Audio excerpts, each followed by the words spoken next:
We are coming to you from USA LaField, where tonight Comcast Sportsnet Plus 2 presents White Sox baseball. As Paul Konerko, Andrew Jones, Juan Pierre and the Sox as they get set to butt heads with Evan Longoria and Joe Madden's Tampa Bay Rays. Hi, everybody, and welcome. Steve Stone, I'm Ken Harrelson as we get set to bring you the finale of this three-game set, and it will be the rubber match. In the opener, Johnny Danks was just outstanding. Sox won that ball game 4-1. Then last night, we just got royally stuffed. They beat us 12-0. So the Sox come in at 5-10, and tonight, Jake Peavy to the bump.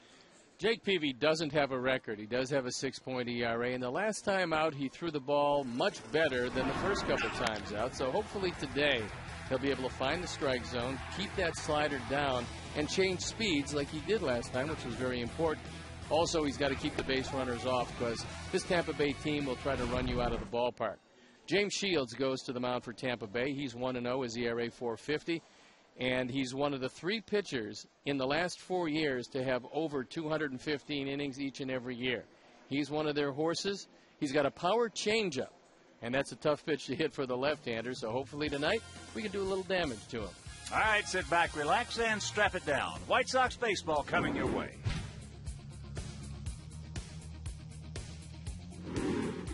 White Sox baseball on Comcast Sportsnet is brought to you in part by your Chicago area Lexus dealer, who invites you to test drive a Lexus today. Blue Cross and Blue Shield of Illinois. Member owned means our reason for being is your well-being. Experience wellness everywhere. And by AT&T. Rethink possible.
On the south side as the White Sox and Rays get set for the rubber match here on Comcast Sportsnet.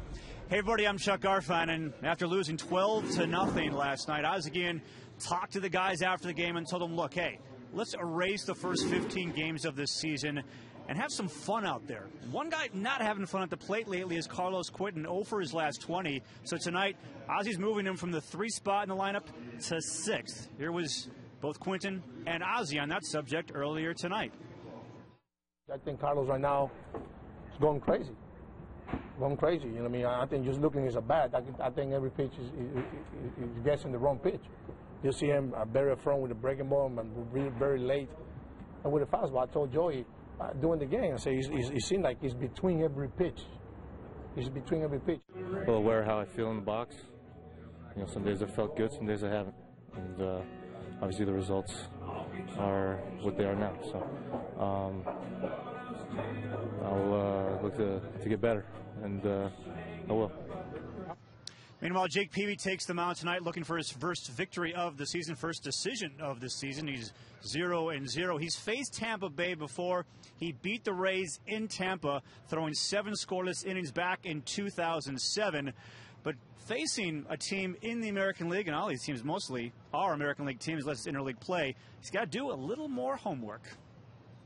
said, me and Scott Lambert were talking about preparing for a start and how we go about that. You can read all the numbers you want. You can watch all the video of Lackey and Beckett the last few days, but you know, I told him what overrides it for me, I go back to my history. When I stood on the mound and threw a guy my slide and the way he reacted to it, overrides anything that I'm going to read or do. And not having that history with some of these teams, a lot of these teams, is tough, but it's no excuse not to go out there and learn, make adjustments on the fly, and do well. So it's going to be Jake Peavy against James Shields tonight. And after the game, keep it right here. Bill Melton and Frank Thomas will join me for a White Sox post-game live. Up next, it is the Rays and White Sox. Hawk and Steve will have the call next.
Welcome back to U.S. Cellular Field on a very cool night.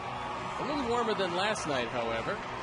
And Jake Peavy will go to the mound, and this is the lineup that he'll be looking at. Jason Bartlett leading it off with Carl Crawford hitting second, then Ben Zobrist, Evan Longoria, Carlos Pena, B.J. Upton, Pat Burrell, the DH, and John Jaso behind the plate with Reed Greenyak at second base hitting ninth. The Jimmy John defense and how they'll line up behind Peavy, left to right. Pierre, Jones, and Quinton in the infield tee, and Ramirez. Omar Vizquel gets a start at second, Mark Kotsay at first. A.J. Pierzynski behind the plate, and the Toyota starting pitcher is Jake Peavy. He does not have a record. He's in his fourth start, his ERA a little bit higher than he would like, but last time out he learned a little something, and that is, especially in this league, unlike the National League, you better change speeds. He did it, and he did it effectively, and hopefully more the same here tonight. The game conditions, 46 balmy degrees with 43% humidity, winds out of the east-northeast at 10 miles an hour. It is mostly cloudy, but they don't expect any rain this evening. The umpires for tonight's game is Paul Schreiber behind the plate. Rob Drake at first, Joe West at second, Angel Hernandez at third. So the Sox enter at 5-10. The Rays enter at 11-4, and as they throw the ball around the infield, we're ready for the start of this game. And I'll turn it over to my play-by-play partner, Ken Harrelson. All right, Steve Stone, thank you very much, big guy. Finale of this three-game set, the rubber match. As we mentioned in the open, Tanks was just brilliant in the opener, 1-4-1. He got 1 run on 2 hits and 9 strikeouts. And last night, Mark Burley didn't get much help from his defense. We gave him 3 runs, and it more or less took us out of the ball game. snowballed a bit from there. 12-0. So here we go. Jason Bartlett to lead it off. Bartlett hitting at .258, no homers. He's driven in 6. You do have to watch the bunt on occasion, and Martin is even with the bag, but on a bunt he's going to be hard-pressed to throw him out. Outfield just about straight away. And first pitch strike from the 28-year-old right-hander. There you look at the defense as we pan around.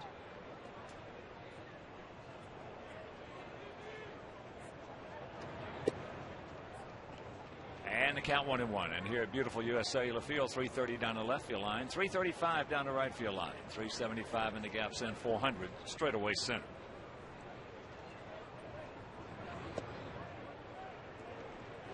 A little more than halfway through last season, Jason Bartlett took over as the #1 hitter in place of B.J. Upton, and Joe Madden loves him there. The ball into left field deep. Juan Pierre back on the track. Right in front of Luke Appling, makes the catch. 1 down. Just a very long out. And fortunately, it is 46 degrees. Any warmer, and that one is a souvenir. Here's Crawford. Carl hitting at .327, a couple of homers. He's driven in 10, 4 for 9 with a homer in this series. Takes first pitch strike. And this is a guy you really have to keep off base because they can all run, they can all steal, but none of them do it quite as well as Carl Crawford.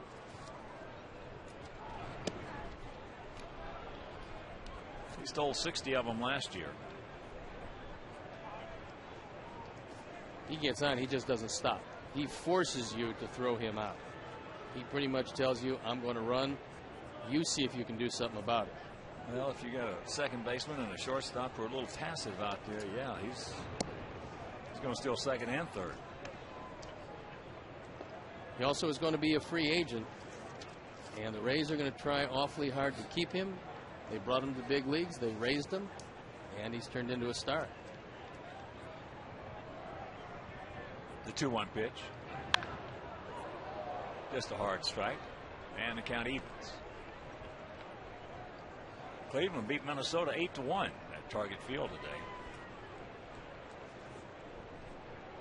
As Drupal Cabrera started a double play today, it was absolutely phenomenal. He's a terrific player. He's going to get better and better. He's already terrific. He gone. 2 down. Good high fastball, and Carl Crawford expanded his zone, went down on strikes. This ball has good late movement, and it's high enough where Crawford cannot get over the top of it, especially away. So quickly, 2 out. And here's Zobrist playing right field tonight. He was at second base in the opener. Fires that one into the seats left side. Zobrist hitting it .228, no homers. He's driven in 6. And Milwaukee today beat Pittsburgh 20-0.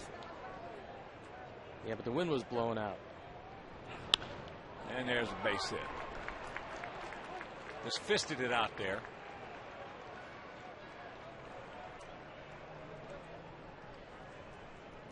That, amazingly enough, is not the biggest shutout I've ever heard. Fastball on the inner portion. And Zobrist, good solid switch hitter. He has the first base hit of the night. Zobrist, big year last year. 27 homers, 91 driven in. So here's Longoria. Hitting at .304, 3 homers. He's driven in 13.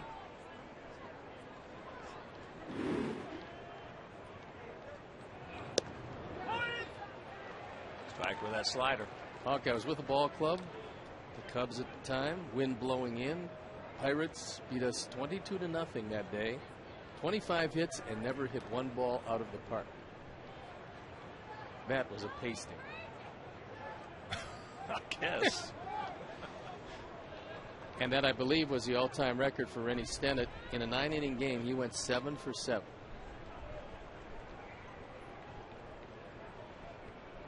Well, Wrigley Field did something I've never seen another ballpark do in the Crosstown Classic. It was a cold day. The wind was howling straight in from center field. And I watched batting practice for both clubs. Not one ball was hit out of the ballpark. In batting practice? In batting practice. I've never seen that before or since. Pretty unusual. I mean, Big Frank hit a couple very hard, and they did not get out of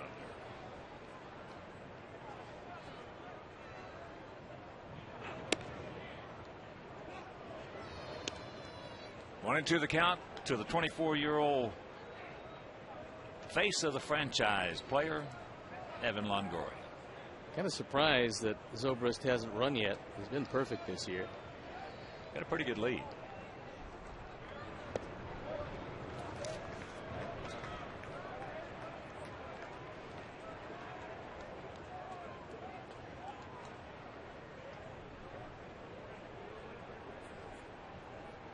Outfield spread out, straight up.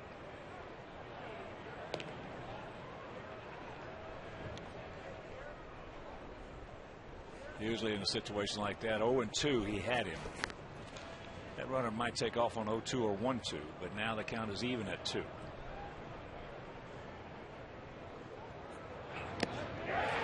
He gone. And that'll do it after a half inning of play. It's the Rays nothing and the good guys coming to bat. Hey, Nolan Ryan.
Send out Juan Pierre to lead it off, then Vizquel, Jones.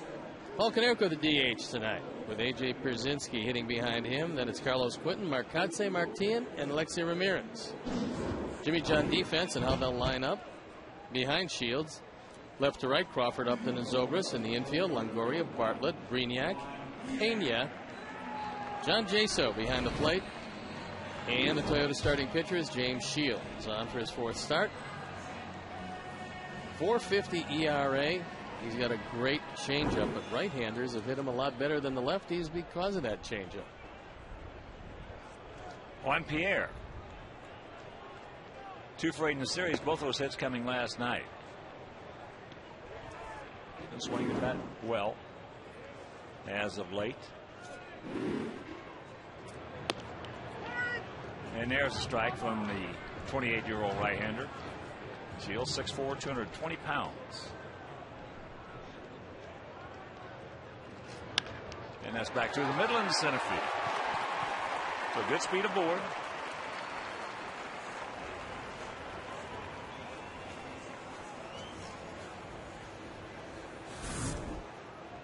Very nice way to start it off. Last night, Juan started off with a base hit, but that was on a bunt. And then he goes right back through the middle, so good speed aboard. And here's Omar.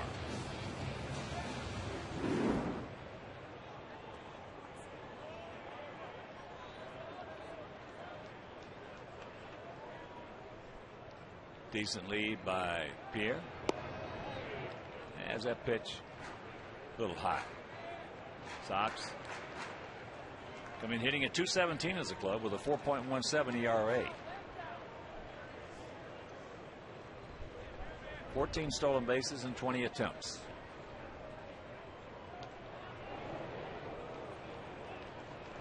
That was a quick move to first base, and Juan was very fortunate to be able to get back in under the tag.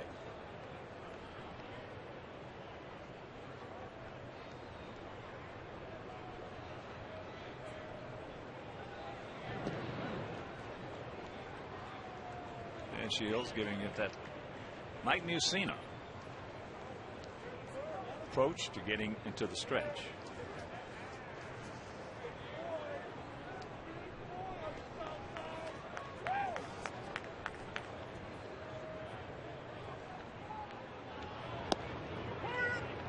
And there's a strike. What are you talking about going out on top? Mussina did it. He did that, and he had a terrific career.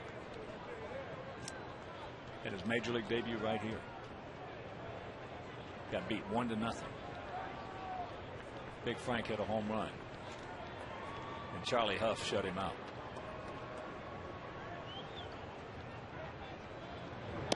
Takes the bunt. Takes the ball. There for the first 4 or 5 years Mussina was in the league. It was almost a joke on how hard Frank Thomas hit him.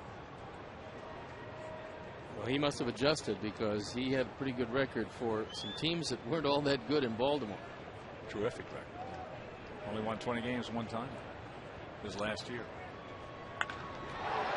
That ball hit deep into right field. Zobrist is back there, makes an over-the-shoulder catch, and that is out number 1.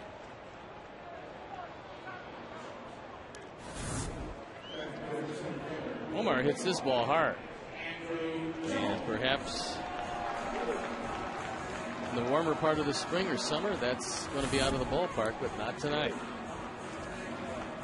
Here's Jones, Andrew, at .294, 4 homers. He's driven in 7.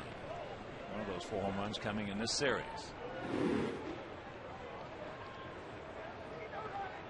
Now feel about equidistant. They're spread out and slightly to the left.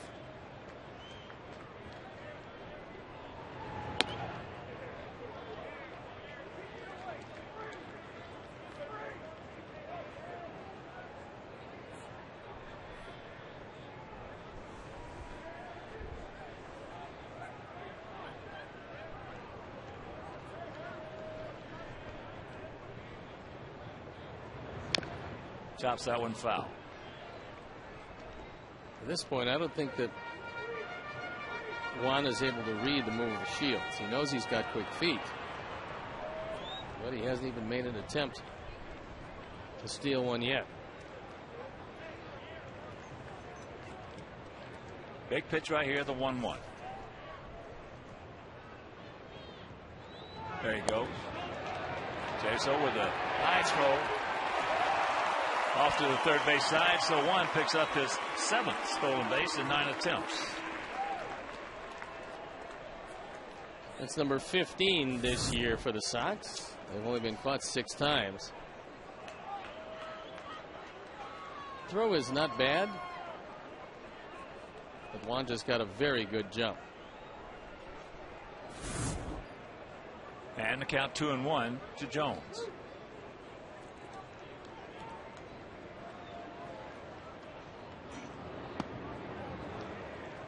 Now he's got the catbird seated, 3 balls and a strike. Konerko on deck.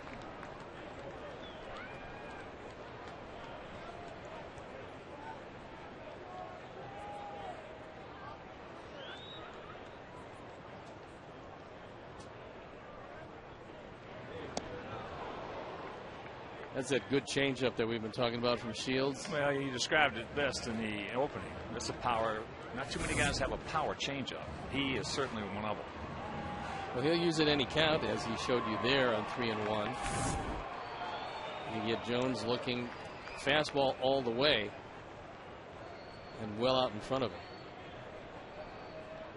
Got a lot of guys with power fastballs, a lot of guys with power sliders, power curveballs. Not too many with power changeups.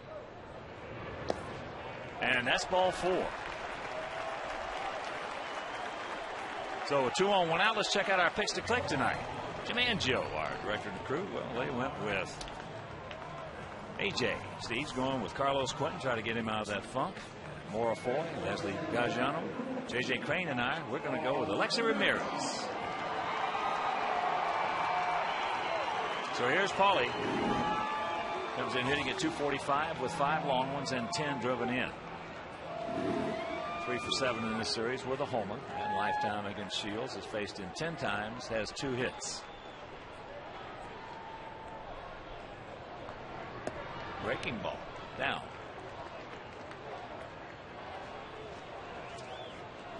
Shields in his career 8 games over at 44 and 36. He pitched on some very bad teams in the early years of his career. First saw the big leagues in 2006 for 21 starts. Now time is called. Paulie didn't like all that movement out there. Well, when Piniella was, I think, the second to last year he was there at Tampa Bay, this will never happen again. He had 12 pitchers on the staff, and every one of them was making the minimum. No. I mean, it could happen again if you don't want to win anything. Ever. At Paulie with a 2-0 count. Only time this ever happened, probably the only time it ever will happen.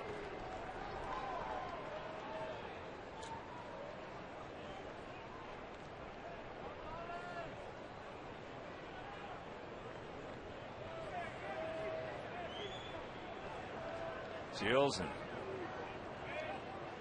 Jaso taking a long time hooking up. And the count 3-0 with Pierzynski on deck. Shields looking just a little bit out of sorts out there, a little frustrated, so don't help him out. He really hasn't been able to hit anything for strikes.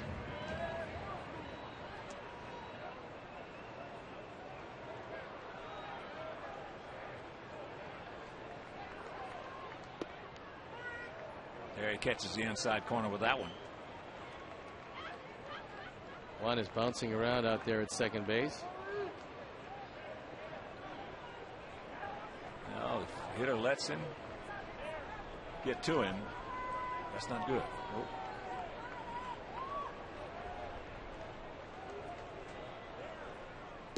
And there's strike 2, says Schreiber.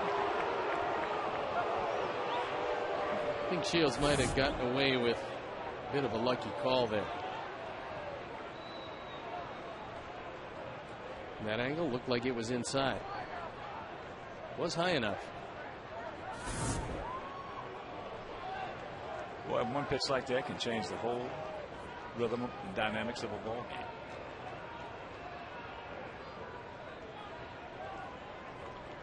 There they go. Good hack by Konerko. And he fouls it back. One pitch like that can change the whole 9 innings around. It's amazing. That's why this is such a beautiful game.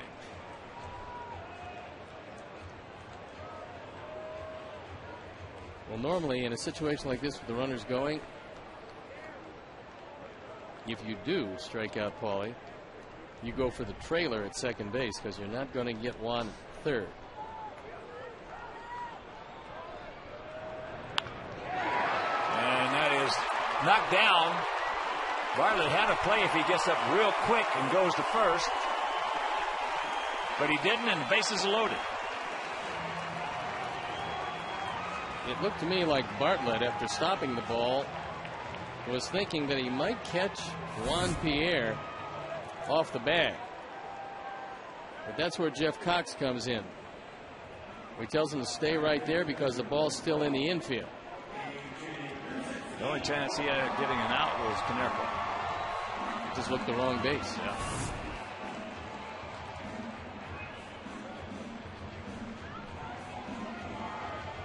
So here's AJ, 1 for 5 in the series. Lifetime against Shields, 4 for 16.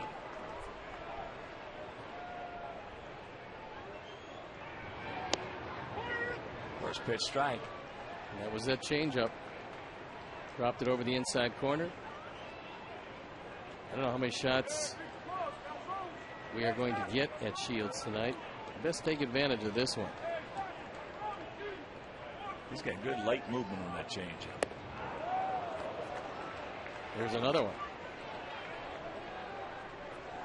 AJ's got to cinch it up and hunker down. Nothing into the count. We got two guys, one at the plate, one in the on deck circle, really been scuffling.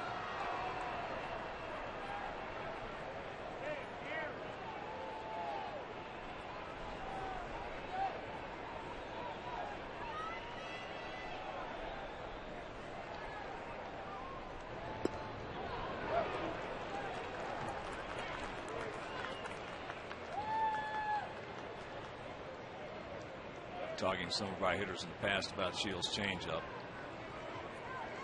and the consensus was you just cannot pick it up. That's what makes it a power change.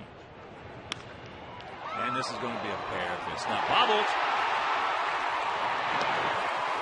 They do get the force as he kept it in front of him. Konerko is out at second, but one run scores. Pierre crosses the plate, and it's 1-0 Sox. Bartlett is normally a pretty sure-handed shortstop, but he's had some trouble in this series. He's made 3 errors so far, and this one probably should have been 2, but wasn't. Well, he got caught right in between on that one. Rather than forcing the issue and picking his own hop, it may have been from that ball last night. So here is Quentin.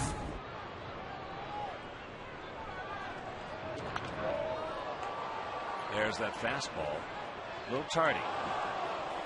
If you saw the clip of Ozzie prior to the game, Ozzie hit it right on the head. Carlos in between on every pitch. And that is not the place to be.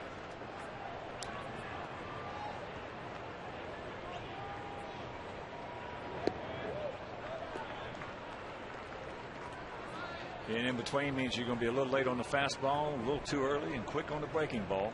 And when first thing you know, you're 0-2, 1-2. When you hit the ball well, it invariably goes foul when you're struggling. All right at somebody. Checks it up. Good stop by Jaso.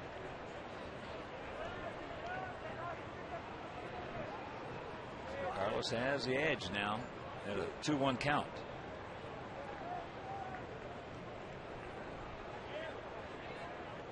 You know, you can sit up here and we can talk about the whys, the wherefores, the do's, the don'ts.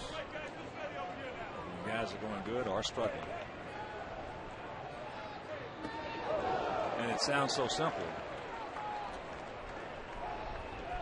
but when you get to that plate with a bat in your hand facing a major league pitcher, or a major league pitcher facing a major league hitter, it's not so simple. No, that's the whole game is fought over this particular confrontation, and that's 17 inches. That's home plate. 3-1, and that is the 28th pitch thrown.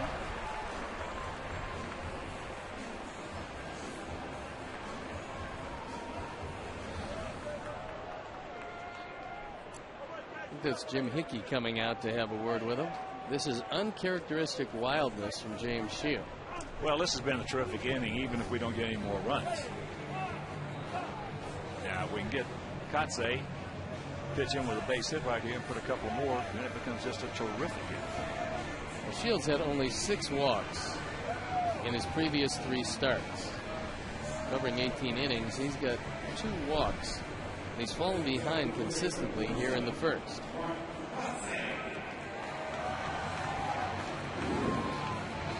So here's Kotze. Off to a slow start himself. Takes that fastball high and wide.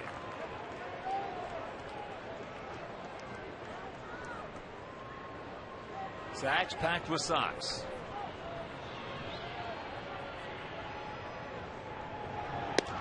And the count 2-0.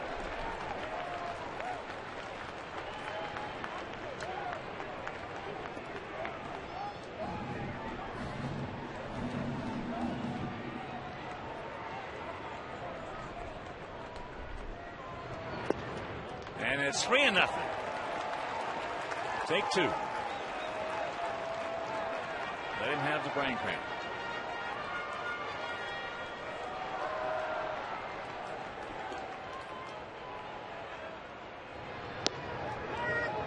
There's one.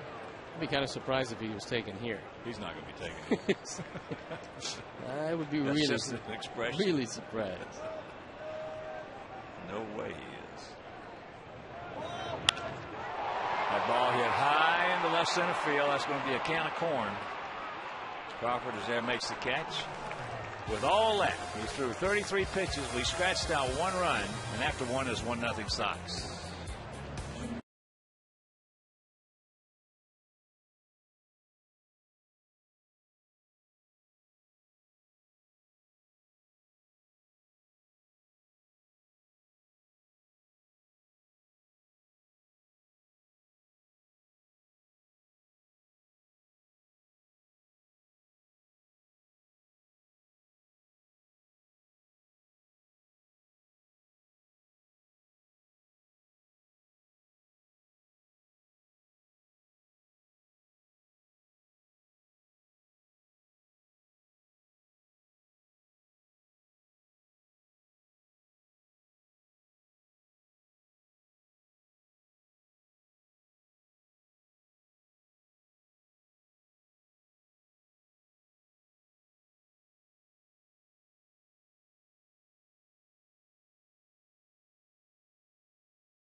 Here on Comcast Sportsnet, fans' best friend. 1-0 good guys here in the second inning. Let's make sure you don't throw this guy down. He loves thigh-high fastballs. Well, anything from just above the ankles to the lower part of the thigh.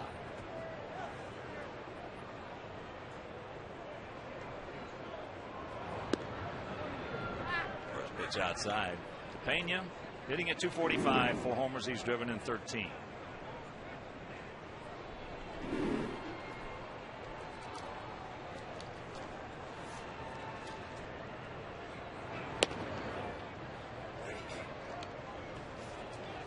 And the count 2-0.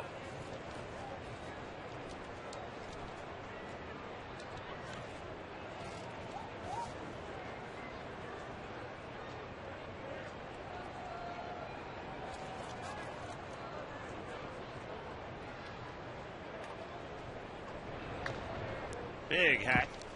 And a good pitch because he had Pena looking fastball all the way.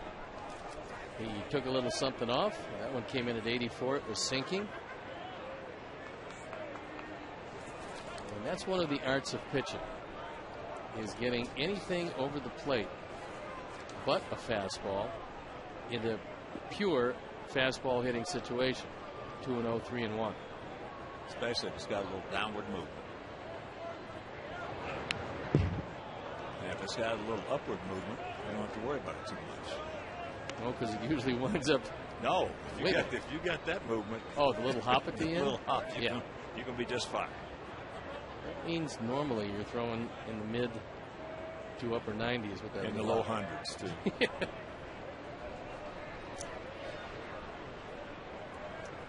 The 2-2.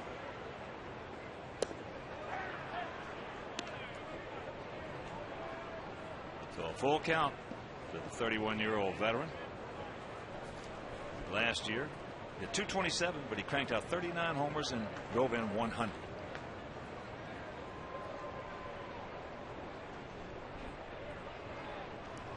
He had 39 home runs in 135 games. And there's the dreaded leadoff walk.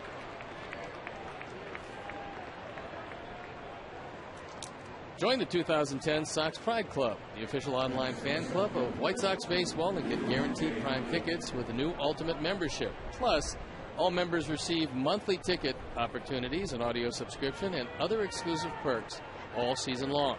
Visit www.soxprideclub.com. And here's B.J. Upton. Mike Pena, he's hitting .245 with 4 homers and 13 knocked in. Slider down and away. Derek Shelton, who came over from the Cleveland Indians when there was a purge of the entire staff, is now the hitting coach of these Devil Rays. Or Rays, the devil is gone. I think AJ might have gotten crossed up with that because that ball was right down the middle and it hit off his glove. That's most unusual for AJ.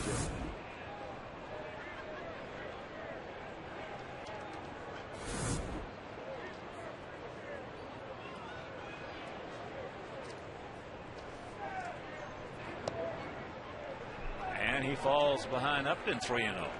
So home plate jumping around here on Peavy.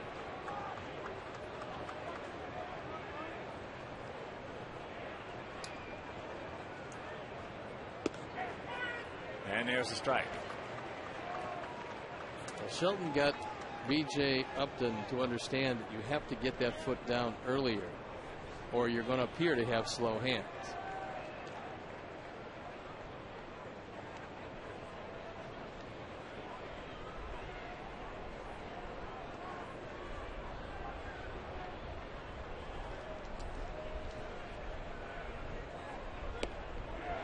Count goes full. That's like the great Sadahara O. They came over when the Japanese first came over and started playing the Americans here in the States.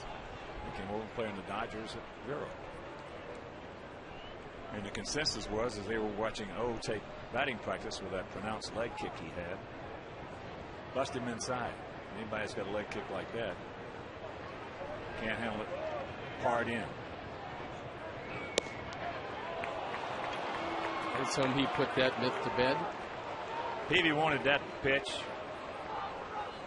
As Blair's in at Schreiber. So the first 2 men walk. AJ wants it away. Jake throws it there, but just off the plate. It looked from that angle. It was a good call by Paul Schreiber. So here's Pat Burrell, the DH.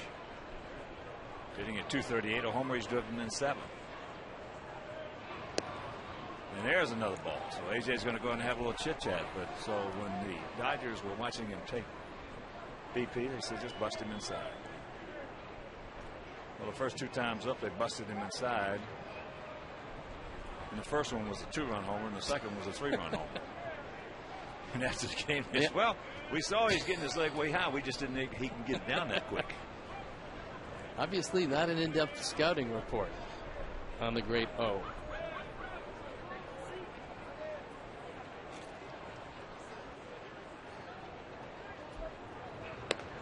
And there's the strike. Well, Jake could use a ground ball here because Pat Burrell runs very poorly. And if you can induce a ground ball, there's an excellent chance of 2.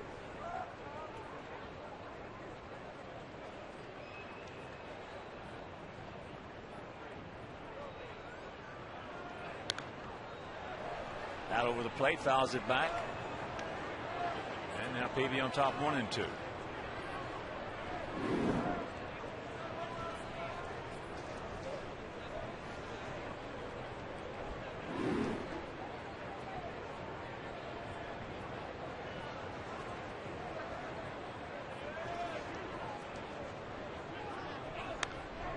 And that fastball in and out of the LG Skyline Club seats.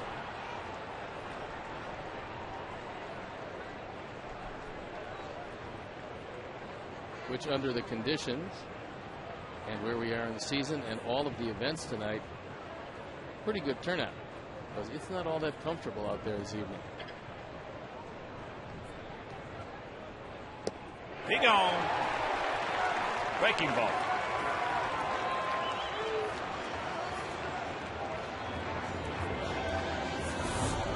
Good hard slider from Jake. And Burrell, who's second on the club in strikeouts, goes down for the 14th time swinging. And here's John Jaso, the catcher. He's 2 for 3 on the season. Both of those are doubles. Last year, Durham hit .266, 5 homers, and drove in 30. Got a good pitch to hit. And upset with himself that he didn't do anything with it.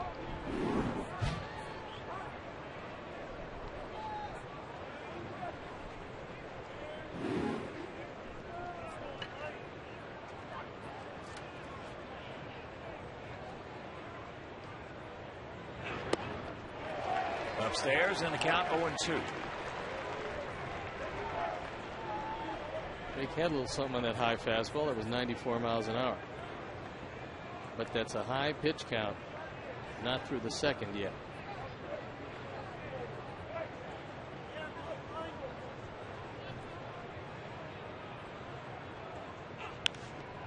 And that's popped up. Alexei. Infield fly rule is called, and that's out number 2.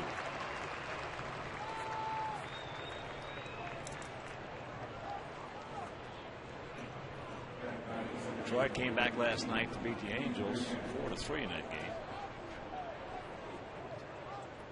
I was listening to it driving home. They brought in Brian Fuentes. It's one of the reasons why they acquired in free agency Fernando Rodney. Well, Rodney had pitched 5 of the previous 6 games. That's the reason they didn't bring him in. And they brought in Fuentes.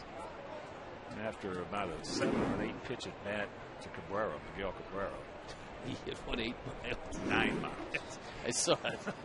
And it's right where he wanted it. It was down, it was in the inner portion, and it was long gone.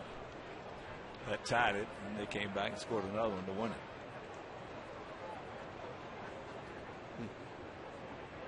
Cabrera can flat out hit. He can really hit. Well, Joe Mauer's the best hitter in this league, and then beat Cabrera's second.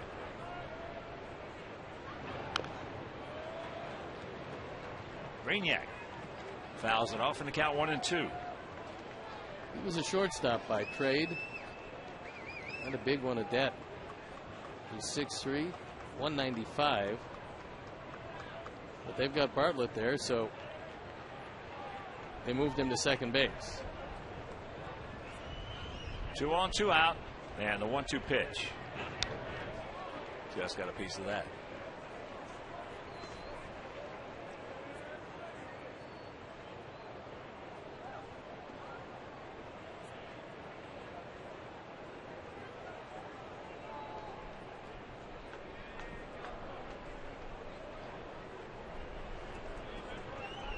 Big out right here. One of the big outs he's going to have in this ball game.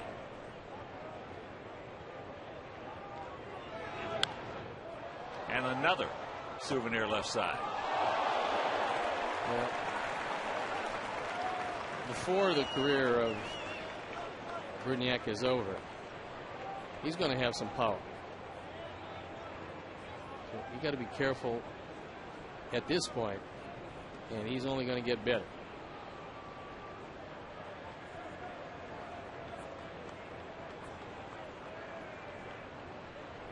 Peavy once again with a 1-2 delivery. Blocked nicely by Pierzynski.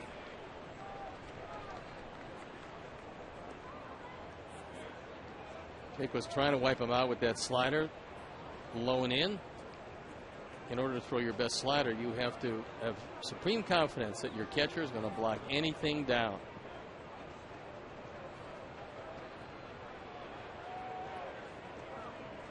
Out of 2s. Pull the string on him. He gone. So he walks the first 2 and then retires the next 3. We went around surprising.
Mariners at U.S. Cellular.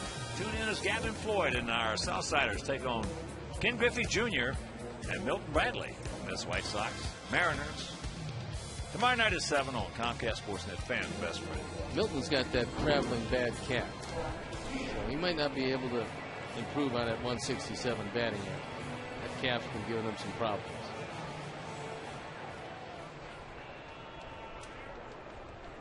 Mark Tien. Well, James Shields should be loose. He threw 33 pitches in the first inning. As he takes that fastball inside. Mark at 222 a homer. He's driven in 4. Mark looking for his first hit in this series. He's 0 for 6 as he takes a strike to even the count at 1.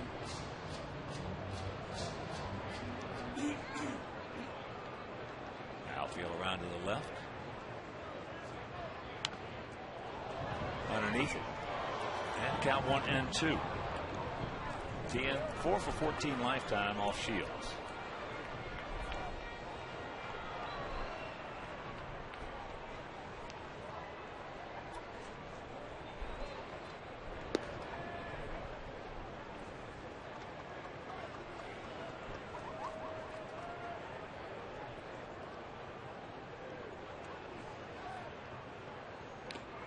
Just got a piece of that one. So the count 2-2. Well, we haven't seen a whole lot of the Rays bullpen during this series. Just a couple of relievers each game. But if Shields continues at this pace, pitch-wise, he's not going to be around past the 6th at all. And a full count. Well, that's the reason. We had a chance to put more on the board, couldn't do it in the first. If you're just tuning in, got one. Got a break, double play ball. It was bobbled. But it was still a good inning because of the amount of pitches.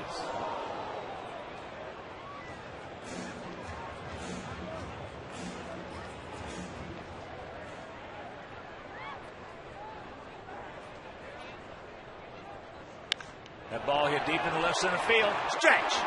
Crawford back at the wall, looks up. You can put it on the board. Yeah.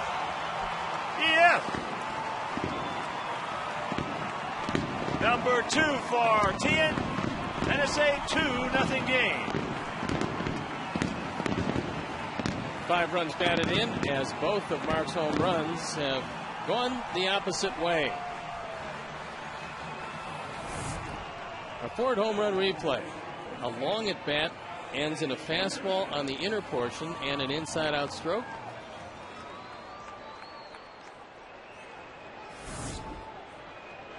And here's Alexei. Kind of unusual for Shields, who's not used to giving up quite this many long balls. That's 6, and this is 4th start. There's a bunt, and it's going foul. And, of course, with that home run by Tien, Alex Nellius family will donate $100 to White Sox charities for every Sox homer hit throughout the course of the season. That is number 19, so $1,900 donated by Alex Nellius in loving memory of Ursula.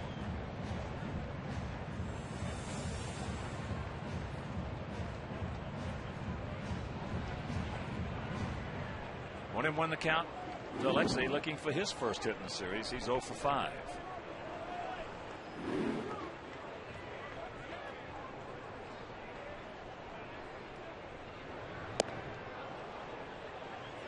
This is the final game of a very long road trip for these Rays.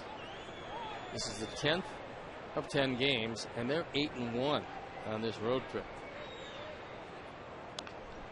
Right off the end of the bat. 1 out. Prorated White Sox season ticket plans are on sale now. Full season, weekday, and weekend plans offer best seat locations at the lowest prices with the most benefits. Call 312-674-1000 or visit whitesox.com.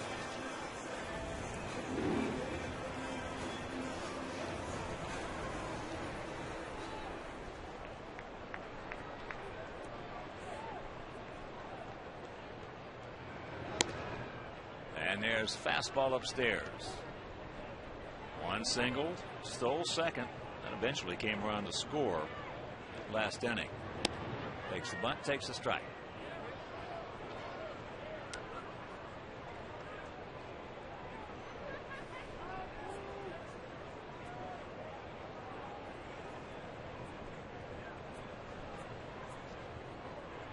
Sixth inning at Fenway, no score.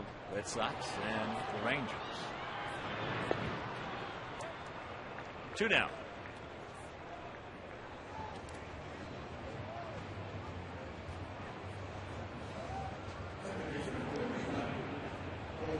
So here's Omar Vizquel, fly deep to right field.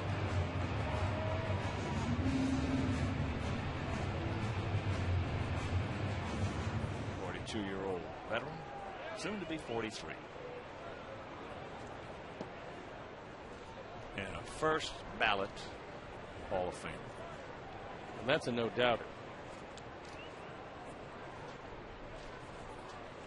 What a player.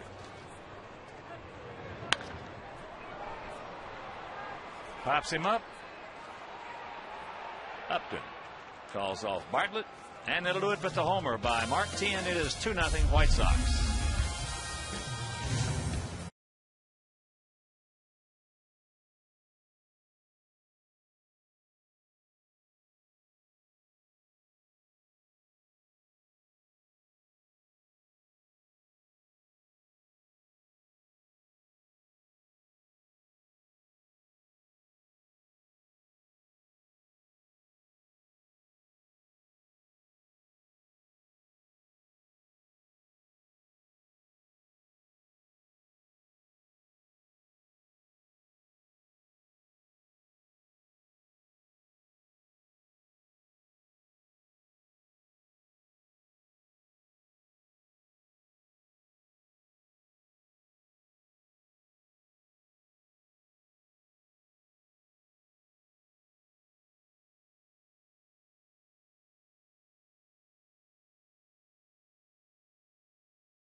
Be disseminated without the express written consent of the Chicago White Sox. Top of the order here in the top of the third for Tampa Bay. It'll be Bartlett, Crawford, and Zobrist to face Jake Peavy. Peavy has thrown 43 pitches through the first 2 innings.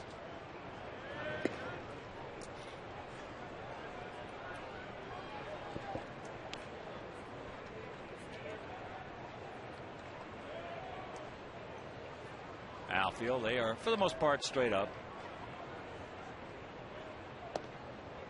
And the count moves to 2-0.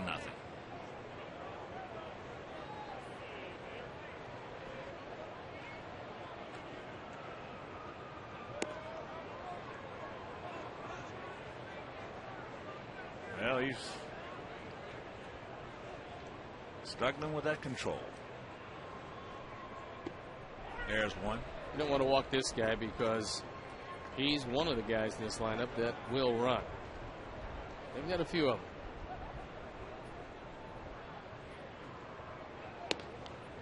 Not even close.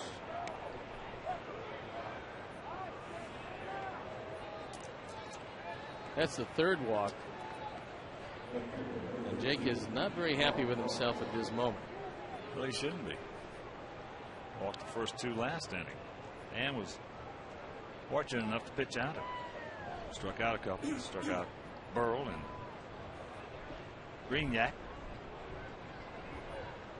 So here's Crawford. He was a strikeout victim. Back to the middle into center field. That leadoff walk will get you in a lot of trouble.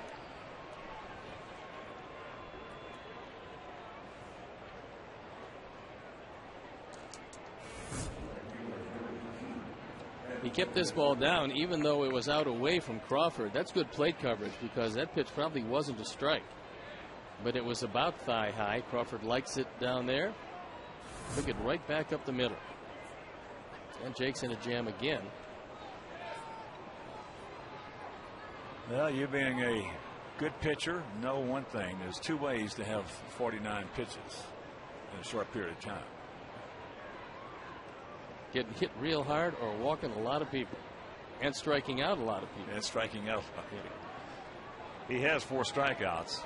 Go along with 3 walks here in 2+ innings. But needless to say, those pitches have been very stressful.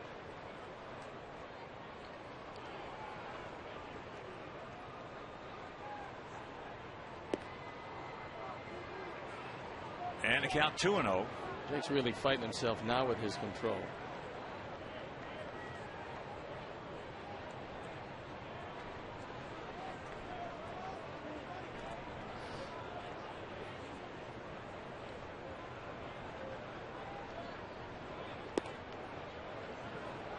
He's trying to find one pitch that he can get over the plate because he doesn't trust his fastball quite yet. And the changeup and slider haven't been thrown consistently for strikes.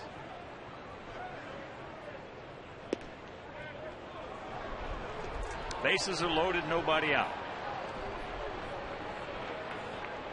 Maybe Don Cooper out? Yes, indeed. Taking a slow walk to the mound. As Jake has walked himself into another jam. Yeah, this is a big jam right here. You got the bases loaded, nobody out. And their 4th, 5th, and 6th place hitters coming up. That's a big jam. Especially with guys who can hit out of the park like Longoria, Pena, and Upton.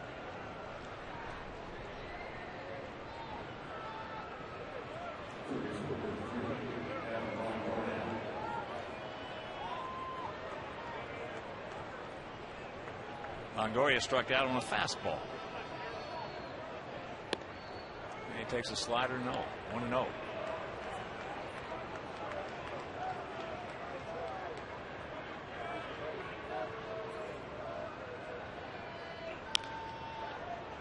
And that's a foul ball.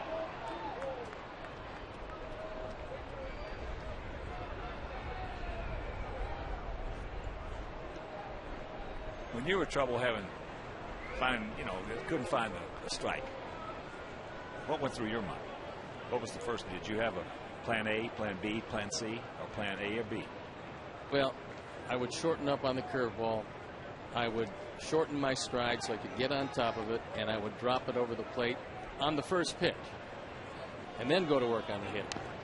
Fouls that back. Well, shortening up the stride to me over the course of my time in baseball, talking to good pitchers. I asked Maddox Gregg that one day. We were playing golf. I said, "You have plan B when you get in trouble? You don't have your good control?" He said, "Hawk, I got plan B and C." Plan B was first thing I did. He said, "The first thing I do is shorten my stride. Stay over the top of everything." And if you do, and you have a sinker, then the ball goes down. You get the ground ball. In this case, would be 2. Well, he's the only guy I've ever heard that had plan C. So I asked him, I said, "We'll do that after the pitch." Now he's going out there. I said, "What's plan C?" He said, "Plan C is I get below the hitting speed." Well, for him, because at first when he came up, he was around 91, 92. But as he became a great pitcher, that fastball was in the high 80s more than not. And when he talks about below the hitting speed, he would get it down to 82, make it sink, and guys are still remembering 89 and 90, and they're not seeing it because it's coming out of the same release point. That's up high. 2 balls, 2 strikes. So a big pitch coming up right here. The 2-2 count to Longoria. Takes a lot of stones to get out there and face major league hitters and get below the hitting speed.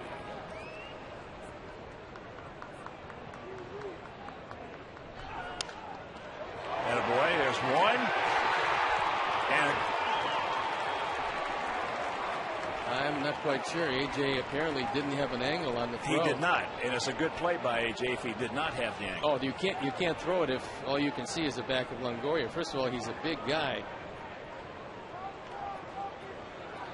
And if A.J. didn't come out in front of the plate to tag it, then you wind up with no throw. Well, he had to reach if yeah, you see, but I mean, he got it. Jake gave him a bad feed right there. But you see, Kase was trying to give him an angle, but it was too late. Also, with that angle, and that's good work, guys. With that angle, you can see what A.J.'s looking at, and that's the back of Longoria. So here's Pena. He walks last inning. Takes way outside. Now, with a good feed, A.J.'s got no problem coming out to get it and then throwing. But the way he had to reach over and keep his foot on the bag, killed him. Again, a situation that would have been a relatively easy 2 turns into 1. And now the Rays are going to get 4 outs in this inning.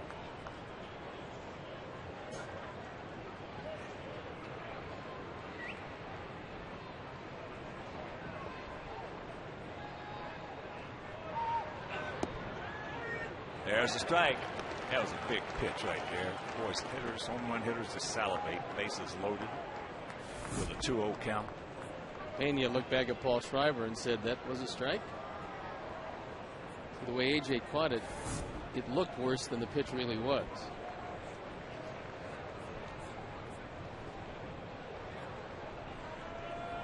And another big pitch coming up to 1-1.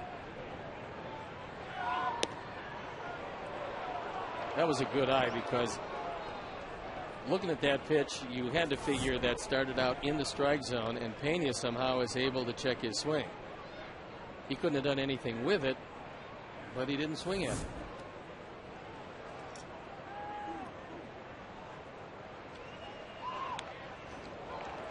Big hack, 2-2. This next pitch will be number 62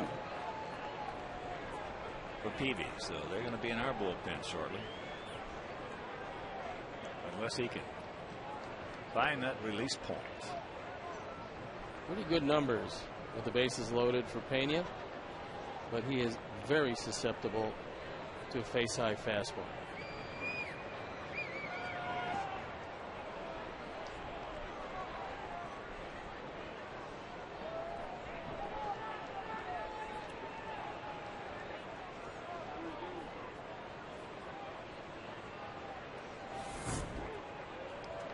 Watch this right here again. Watch the throw now.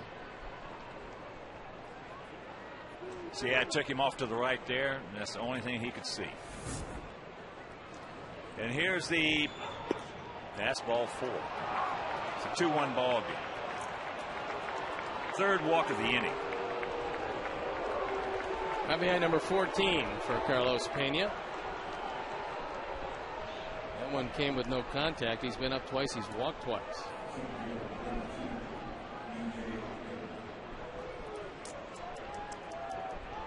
He walked 2 last inning. That was to lead it off. He's walked 3 here in the third. And here is Upton. He drew that walk last inning. And that breaking ball, chop foul.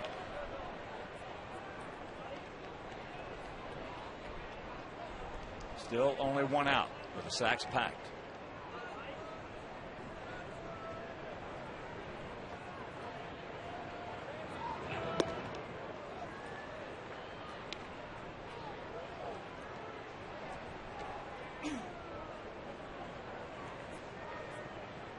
Outfield spread out straight up.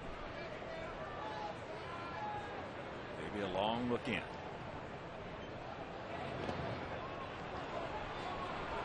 Jake does have Jake's all kinds of problems. He doesn't have one comfort pitch. No. Many times of the 4 that you throw, you're going to be able to get 1 over the plate. Then you just try to move it around and work with velocity back and forth. But Jake hasn't been able to hit with much of anything. And the count's 3-1. So he's got no go-to pitch. And Upton's got the catbird seat. And it's full.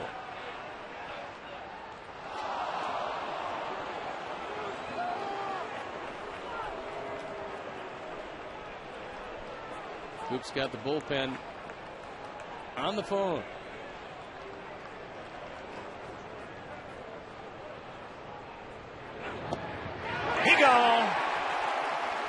Big strikeout for Peavy.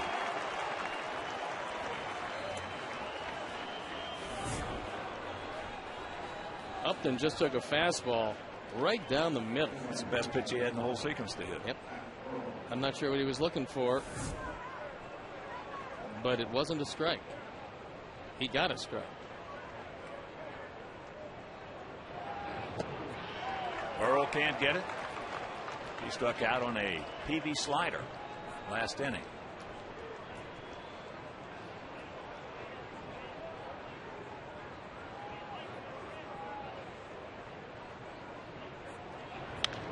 And there's a base hit. Tampa Bay takes a 3-2 lead with just the second hit of the inning. 9 runs batted in now for Pat Burrell. He got what looked like a slider. It was down, wasn't moving too well, and he drove it right back through the middle.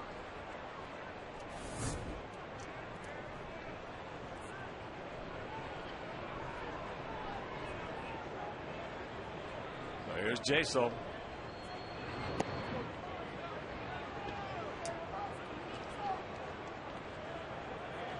Well, it's a good chance when you walk 3 guys in an inning that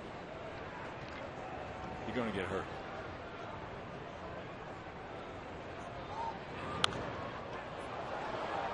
Especially with the Rays lineup. Last year they scored over 800 runs. That's usually the benchmark. If you can score 800, you're going to be a pretty good offensive club.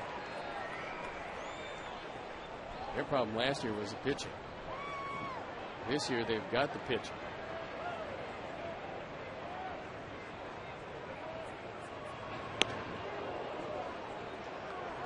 Two and 1 to count. Next pitch will be number 75 here. It's 2 2/3 innings.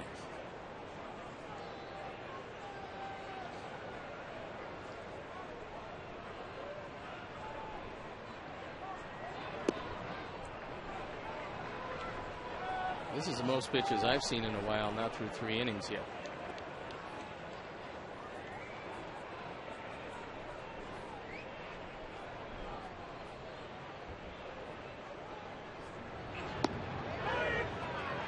There's the strike. So full count with 2 on, 2 out.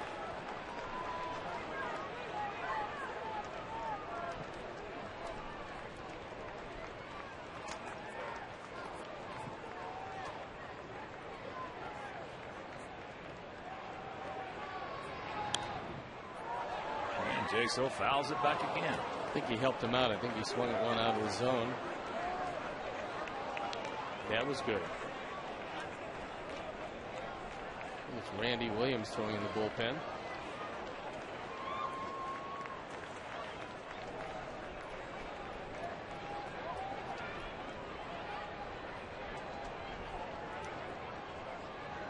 And once again, that breaking ball. Hit foul.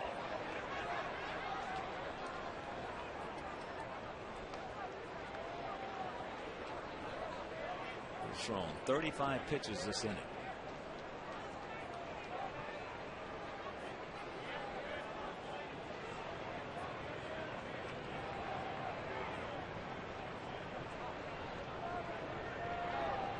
And now time is called.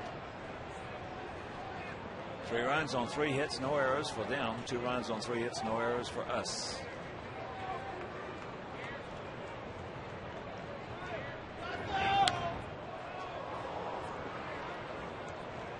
So that is turning it into an extravaganza as Jaso continues to battle.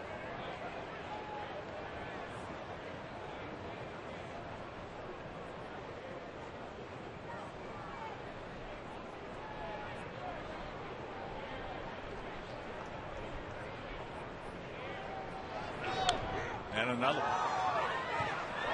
Well, you got hitters that, most hitters, not all hitters, but most hitters have what they call their go-to swing, emergency swing, that they can have a better chance of making contact.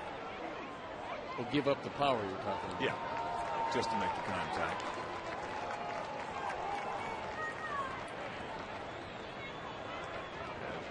Once again, the payoff pitch. And that's fouled back. And like in golf, most golfers, the good players, they have a go-to shot. When things aren't going very well for them, they can go to a little draw, a little cut, whatever it may be. Not all pitchers have a go-to pitch they can go to. Well, they have it. There are just some nights where you can't find it. I got it. I got it here somewhere, but I just can't locate it at the moment.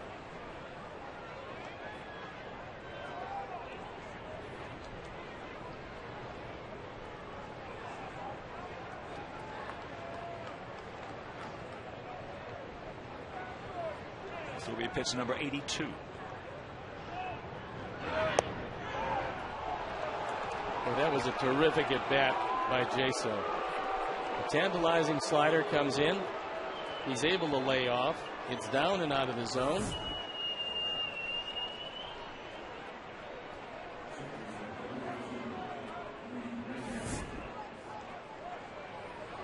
So the fourth walk of the inning. We'll reload him. And sixth of the game. And here's Brignac. Takes ball one.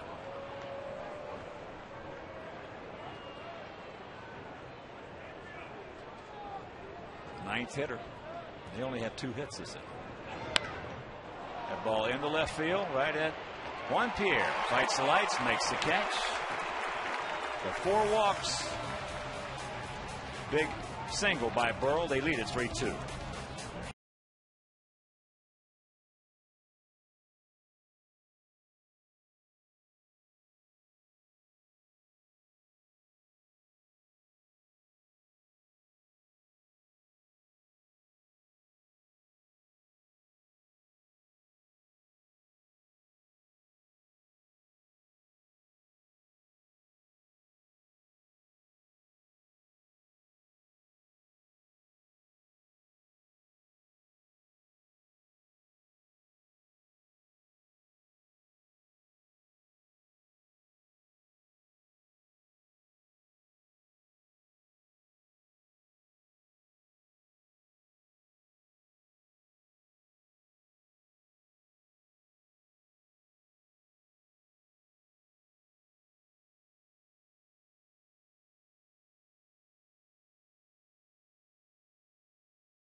Bloomberg Sports, the leader in data analysis, has developed an analytical product being used by all the clubs. There's also a product for fans. Improve your fantasy player, track your favorite players and teams. Go to BloombergSports.com for details.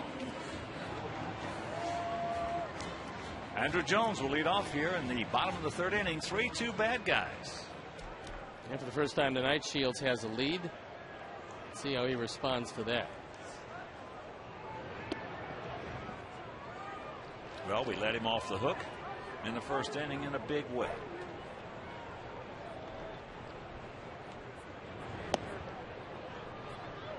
There's that changeup. Boy, he's got a terrific motion with that changeup. Well, he can throw it anywhere from 82 to 86, and that's what makes it even tougher than it normally would be. Andrew fouls that back. He walked back in the 1st inning. So if you're just joining us, we have had 2 starters really struggle out there tonight. Beebe and Shields.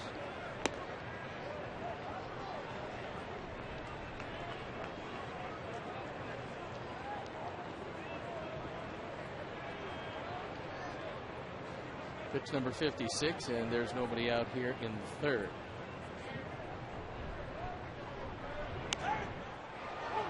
It's jammed, but fouls it back out of play.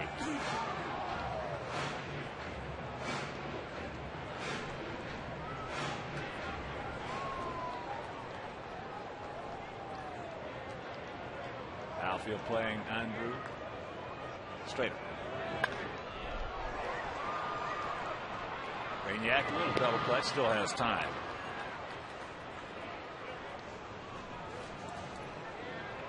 Organize a group outing of 20 or more guests during the 2010 season. You can purchase a block of tickets or enhance your outing with one of 6 great party areas. The more tickets you order, the more money you save. Call 312-674-1000 or visit whitesox.com.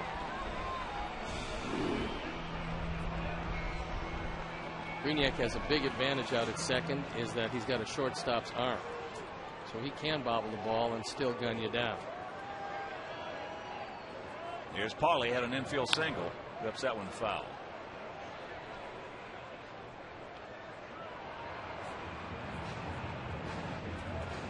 You know, that's something that's very seldom talked about when you're looking at a second baseman. We will talk about it because we had, like, Uribe played second. He had a camp. That's off the end of the bat. But besides having great hands or good hands or outstanding hands, what category you want to put them in? And the range, the same category. What category you want to put in? Not enough is talked about the strength of the second baseman's arm. It allows you to turn a double play that a normal second baseman won't turn. That'd be the first thing. Actually, one of the first things not the first thing. First thing that would be range. Next thing would be arm. Well, especially because there's another aspect also that goes with it. Talking about third base coaches understanding the arm strengths of the 3 outfielders. That's all well and good.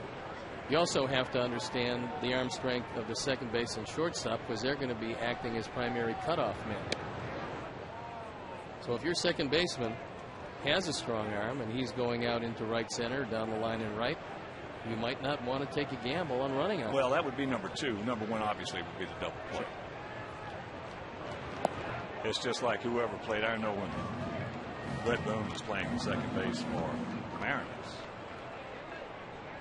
All he had to do was stand right on the edge of the outfield grass. I mean, 1 foot on the dirt, 1 foot on the grass, and let Icho throw him a strike.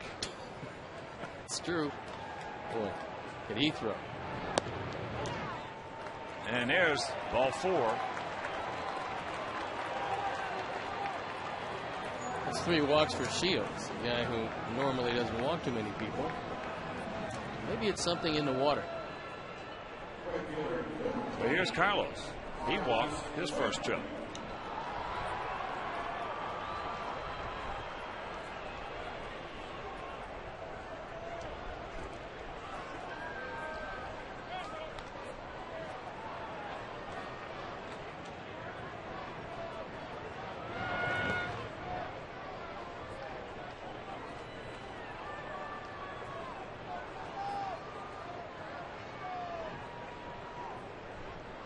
Want to know the count to Quentin. Carlos 0 for his last 20.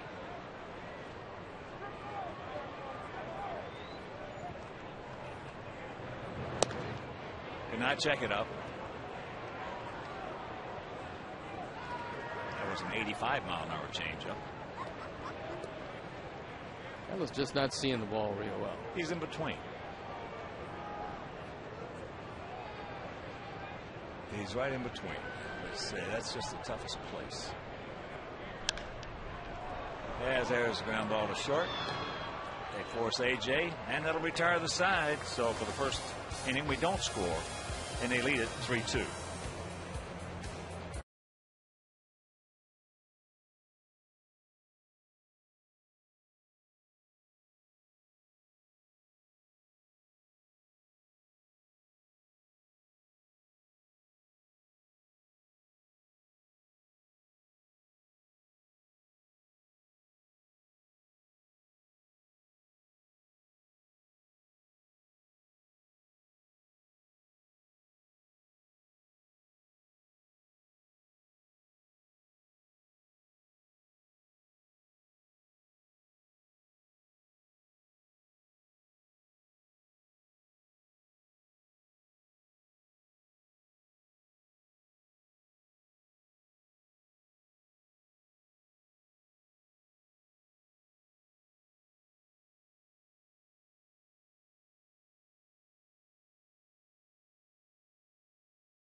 This fourth inning is brought to you by the fourth meal from Taco Bell. Open 1 a.m. or later.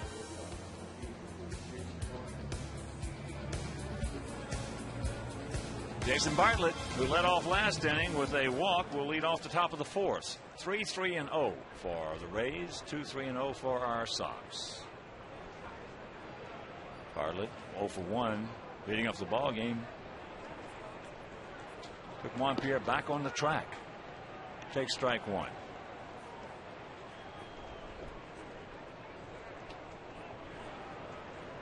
Outfield straight up, spread out, equidistant. Took a little something off that breaking ball. More of a slurve, and to count 0-2.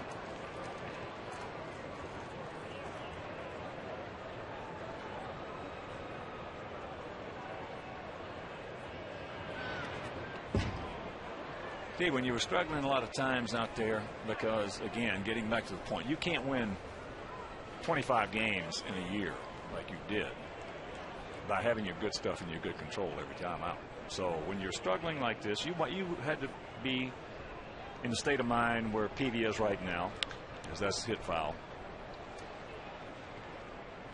I've talked with a lot of pitchers about if they could get. Did you ever get to the point that you say, okay, screw it, I'm going to get out here, I'm just going to play with these guys? Well, what you have to do is find one pitch you can get over consistently. And I think what happens, Hawk, is if you're an older pitcher, you've figured it out. But a younger pitcher, when he's in trouble, he tries to throw the ball harder.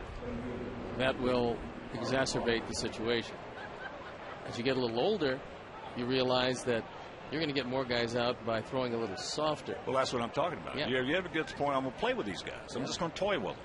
Well, batting practice, flip it up there. Batting practice fastballs are not difficult to throw, but pretty difficult to hit. Take a look at sometimes batting practice. Well, that's why I wanted to catch you to this point, because of the fact you brought it up in your statement by saying younger players put the pedal to the metal.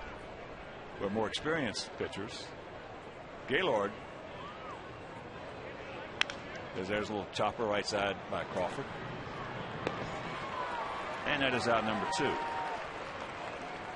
Need to get out there and just play with him. More or less say, here it is. You throw him like a 80-mile-an-hour fastball, or just flip a real slow lollipop curveball up there. And that's a tremendous pitch on the first pitch. I saw Rick Sutcliffe win the Cy Young Award 2-0 and 3-1 with batting practice fastballs. Guys come out of their shoes to pop them up. That ball's hammered by Zobrist down into the corner. So the 2-out double, he is now 2 for 2 with a walk and a run scored. Fourth 2-bagger for the switch hitter. Zobrist was one of those guys that could play any position and really couldn't hit very well. He was just a slap hitter. But because of his versatility, they kept him around. Joe Madden said they eventually sent him back down because they had some other people in mind. And when he came back to the big leagues, all of a sudden gone was that slap hitter, and in his place was a guy that from both sides of the plate tried to drive the ball. And that's why Zobrist finds himself from super utility guy to a guy that hits third in a very good lineup. Hey, boy, Omar. Omar's still like a kid out there. He will be 43 day after tomorrow. It's amazing. He's in spectacular condition. And in the pregame warm-ups, batting practice, taking ground balls, he runs around more than any other player we have in the field.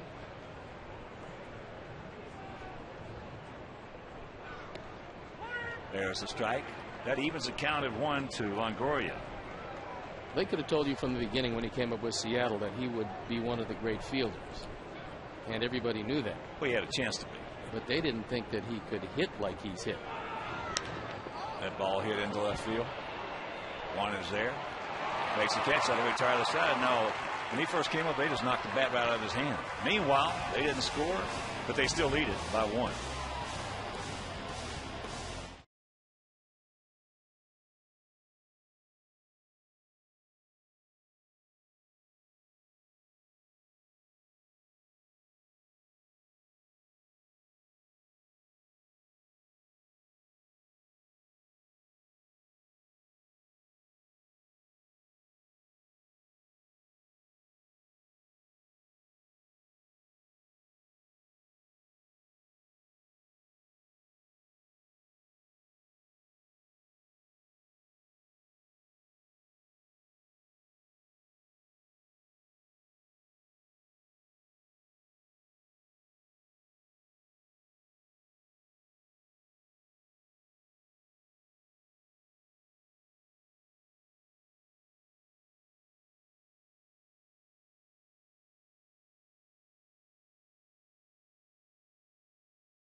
Here's our AT&T trivia question for the night. Jake Peavy Cy Young Award year 2007. He led the majors in strikeouts. How many did he have?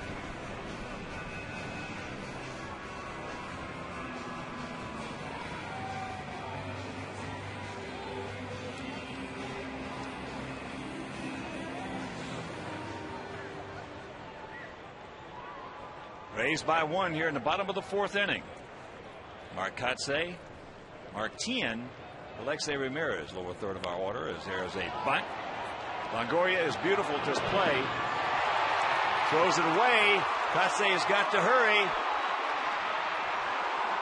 And they get him. Well, I'm sure he got credit for a base hit. Yeah. And just a heads-up play by Brignac. And that saved an error on Longoria. Kotsay and the ball arrive at first base approximately the same time. So as the ball gets away, we told you about the arm of Brignac. That's as good a throw as you're going to get. It was flat-footed, and he still gunned him down.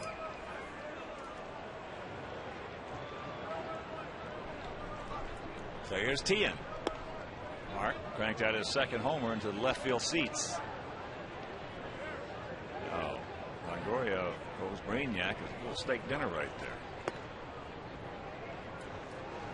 Well, that certainly does keep the fielding percentage up.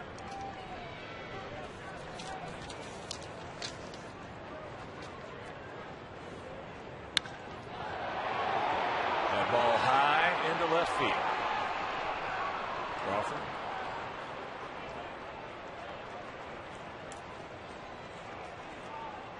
Join the White Sox Volunteer Corps, a team of fans who will work side by side with us in our efforts to make a difference for others.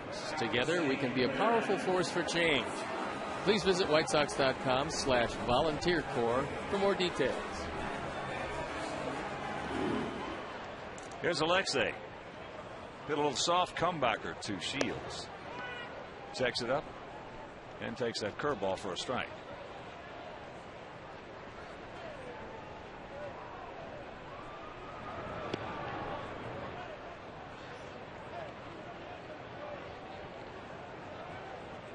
Just joining us, Sox, 1 in the first, 1 in the second. Then in the third, Jake walked 4 guys. There's a base hit into right field. I'll tell you what, Alexei was not hustling to first, and Zobrist for an instant looked like he had a shot at him at first base. There's the base hit. Watch Alexei again. Not really hustling all that much. And Zobrist thought about it, but at the end, got it back in a second. So here's Juan Pierre. Juan is 1 for 2. He singled, stole second in the first inning, and came around to score. Fielder's choice grounder by AJ.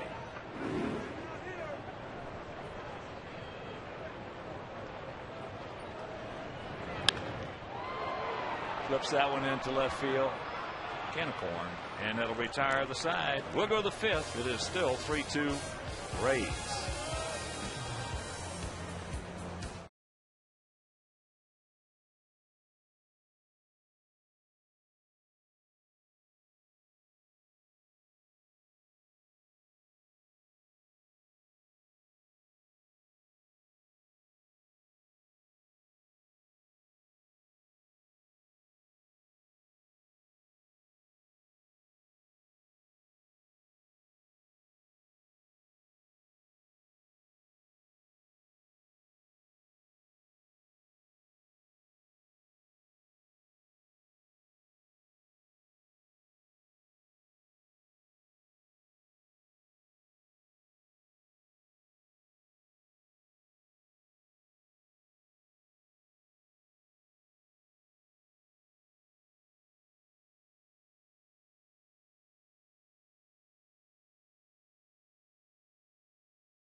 53695. If you are the 500th texter, you could win $5 footlong subs from Subway. Rubber match of this series.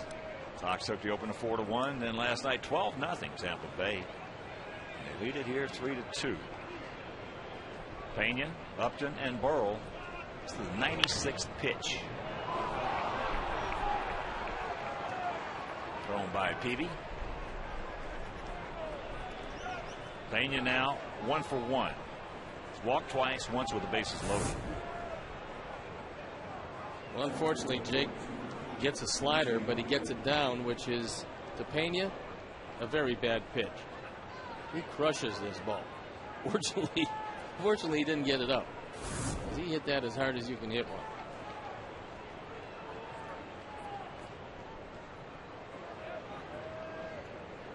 Here's Upton. He has walked and he has struck out. Called that on a 3-2 fastball right down the middle with the bases loaded. Bullpen up once again. Looks like Randy Williams again.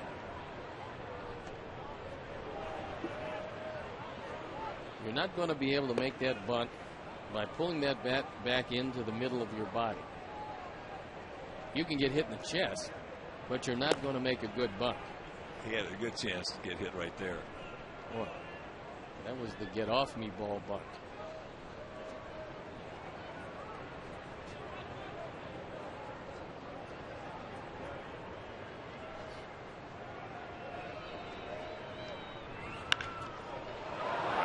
That ball was hit just as hard as Pena's was. He's going to make the turn. And so now with one out, Ducks on the pond. Just 2 blistering line drives here in the top of the 5th inning. Check that, nobody out. Take another look at it. This looks like a changeup. It's up in the zone. And Upton rifles it by 10. I mean, 2 balls have been hit. And they probably left play because they were flat on one side. That'll bring up Pat Burrell. Burrell struck out on a slider in the second. Then in the third with the bases loaded, got a slider first pitch for a strike. Got another slider and hit it back through the middle for a 2-run single. Takes that fastball inside.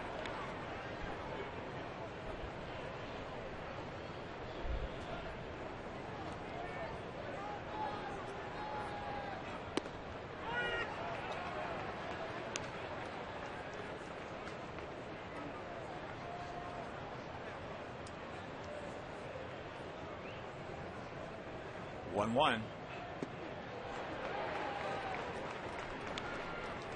Big slow swing right there by Burrow. Forces the infield in at all 4 positions, and this is pitch number 102. 2-2. Tien's back at third. Alexei just a step short of half. And the 2-2.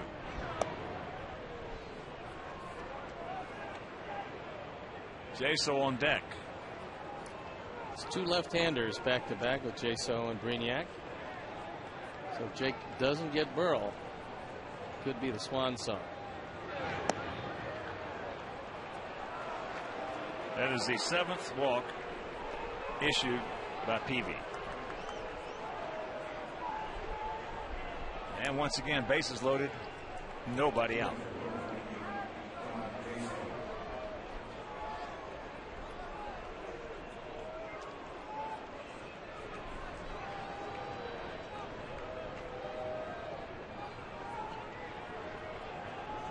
Jaso has popped to short, and he also has walked.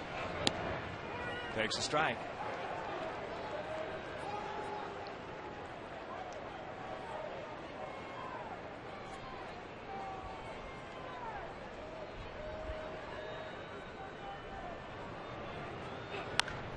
And he pops him up.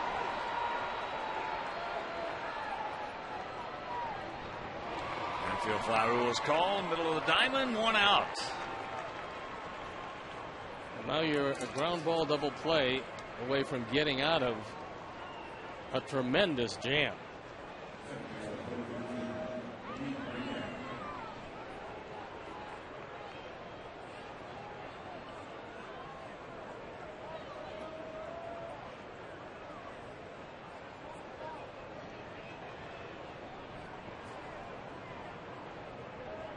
Brignac has struck out and looped out to left field. And there's a looping base hit. And that's going to score a pair. Just a little duck snort out there by Brignac, and it's 5-2. And here comes Ozzie. RBIs 3 and 4 for Brignac. Not a very good night for Jake Peavy as Randy Williams is coming in.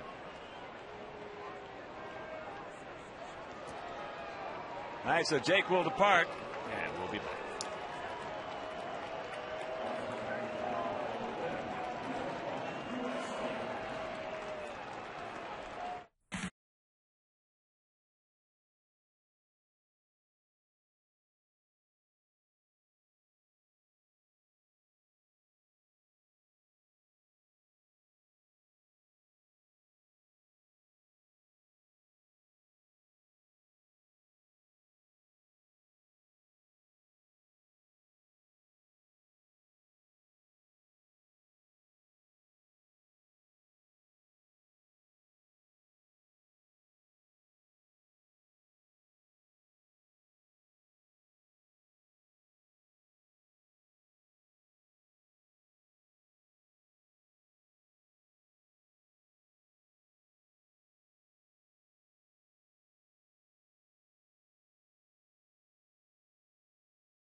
Night with 7 walks.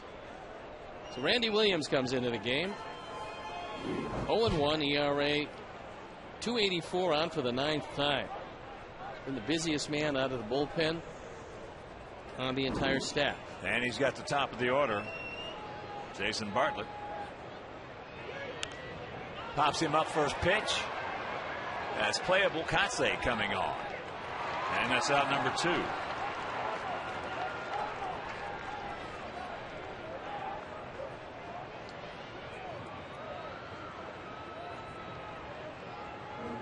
So a big out right there, and that'll bring up Carl Crawford, who's 1 for 3. A strikeout, a single.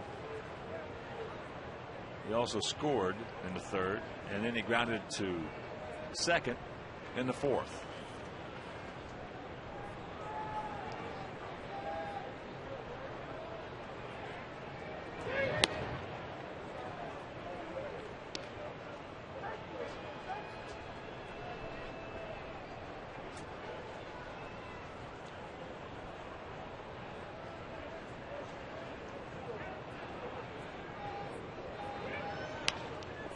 That's trouble. It's going to score at least 1. Now they're going to wave Brignac around. That's going to score 2 on the double. And it's a 7-2 ball game.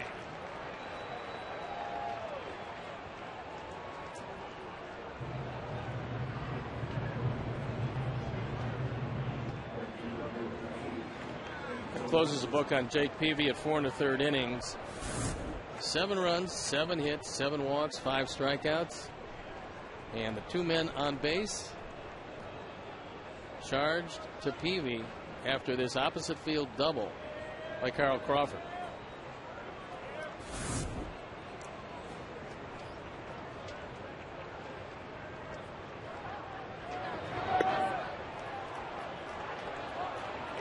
And he's going to steal it. That's steal number 7 for him.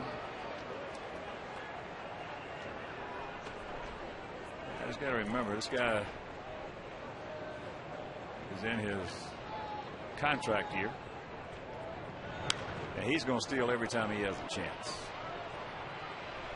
But a lot of damage done as they put a 4 spot up. We're halfway home in deep trouble.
Chicago sports fans know there's only one place to go for the best local sports news and highlights, and that is Sports Night. Every night at 6:30, 10, 10:30, and midnight. So for breaking news, highlights, and exclusive interviews with the athletes you care about, tune in to Sports Night every night at 6:30, 10, 10:30, and midnight on Comcast Sportsnet, fans' best friend. Got some work to do, but we got plenty of time to do it in. 7-8-0 for them, 2-5-0 for us. We led it 2-0 after 2. Then the plate started jumping around on Jake.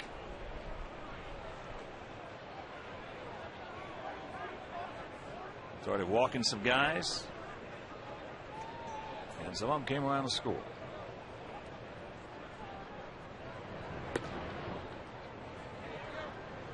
When he won the count to Omar.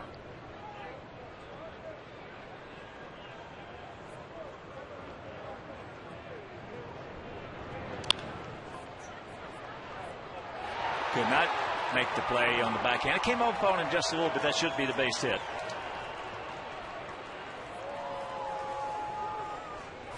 We'll have to wait for the ruling of the official score.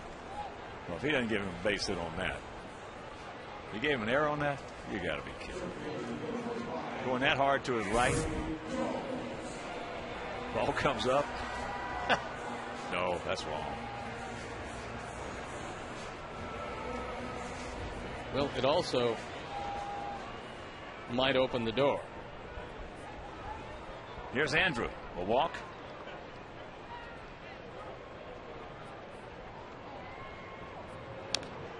Chops that one foul. It's one of those arrows right there. Whoever the scorekeeper is never played second base.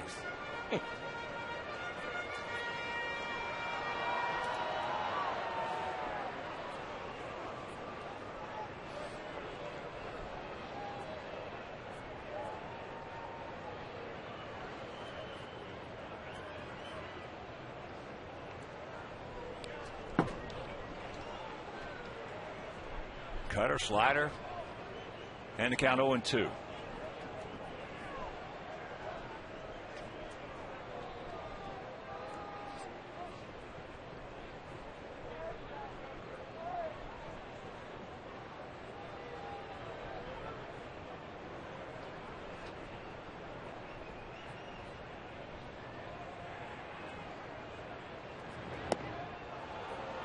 And he gets him.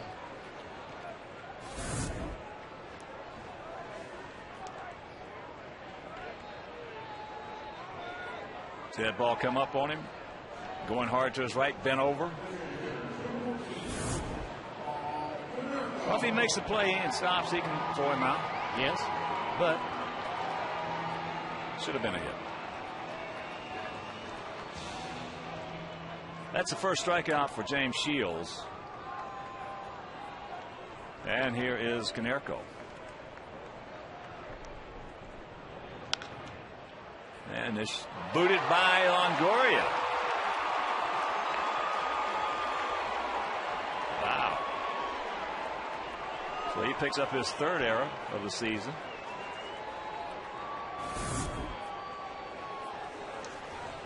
This is a tailor-made 2. And Longoria not only drops it, but he decides to kick it to second base.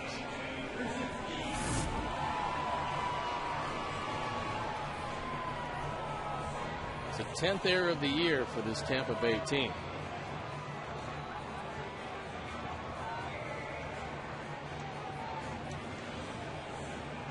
Now a couple bobbles and a blast, and we're right back in it. As here's AJ. AJ hit a perfect double play ball to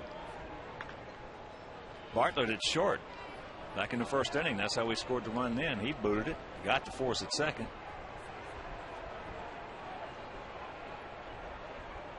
That would have ended the inning with no runs. It's a shame there's 7 up there. There's still a long time to go, but this is the most vulnerable we've seen James Shields.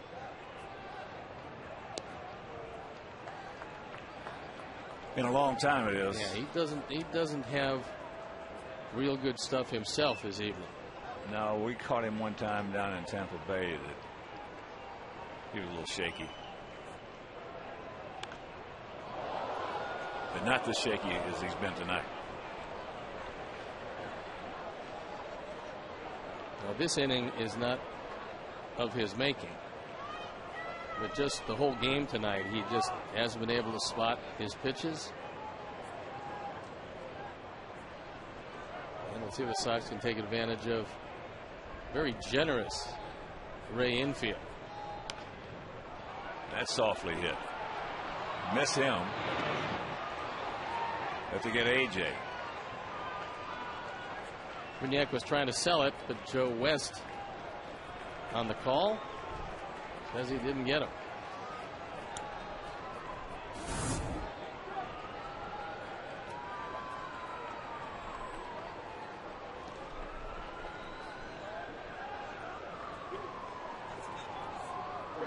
Flip a coin.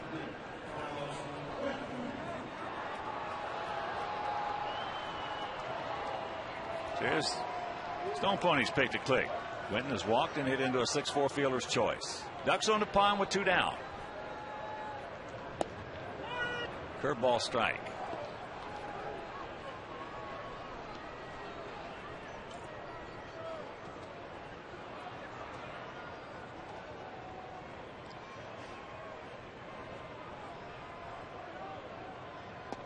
Change up. Way out in front.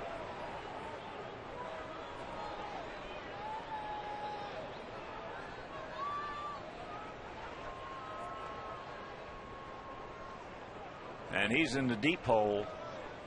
0-2.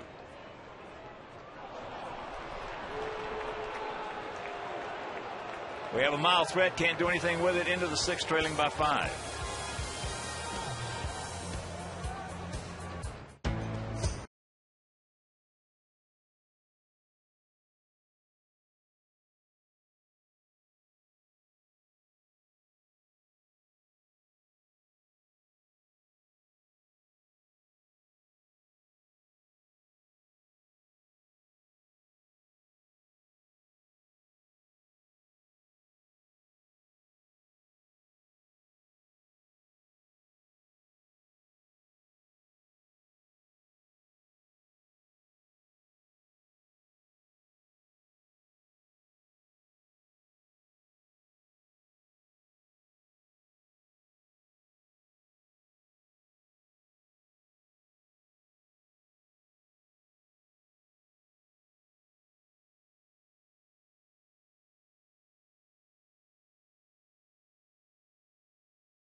Live. Text Blackhawks to Behawks. That's 242-957 to join Blackhawks Mobile and be entered to win 2 tickets to a Blackhawks home playoff game.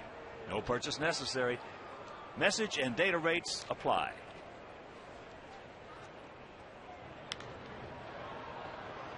High into left field off the bat of Evan Longoria. 1 pitch, 1 out. Longoria now 0 for 4 on the evening.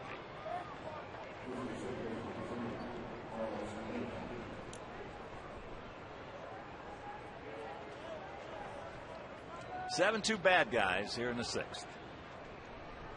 And the Sox bullpen that's been so good this year, with the exception of last night, has to hold them right here. Well, we're just in a funk. I mean, you know, it's just,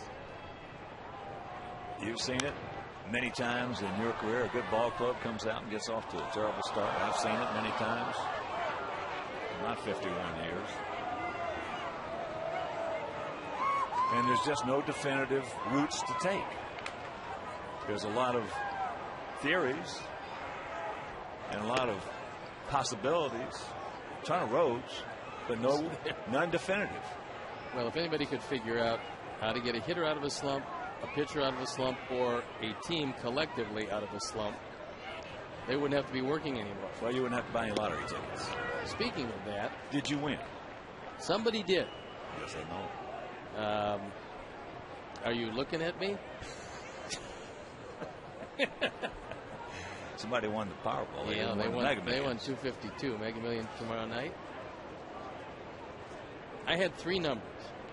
Did you? Yeah, got back $7, so I'll be retiring soon. Curveball, and the count 0-2 to Pena, who has walked twice, once with the bases loaded, and he singled sharply in right field last inning to start off that 4-run 5th. Well, I had the Powerball with 1 number on 2 tickets. I gave you $4 each, so you won $8. Congratulations. You spent what, $5,000 to win 8? No, it's 50. 50 to win 8. I got to tell you, I mean, you look at it on a twice-a-week basis, and you're making an investment, and you're losing 75 to 80% twice a week at your investment. But it's fun. It's a tremendous amount of fun. Yeah, it is. That's into center field. Andrew is there. 2 down.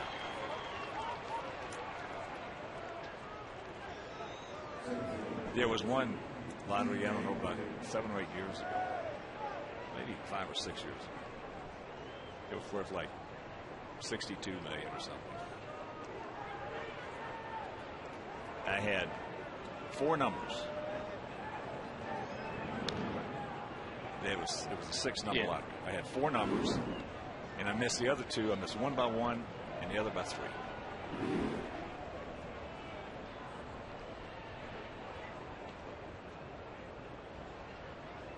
What in the That's world, the closest I've come. What in the world would you do? You belong to 10 country clubs now. You can't belong to any more of them.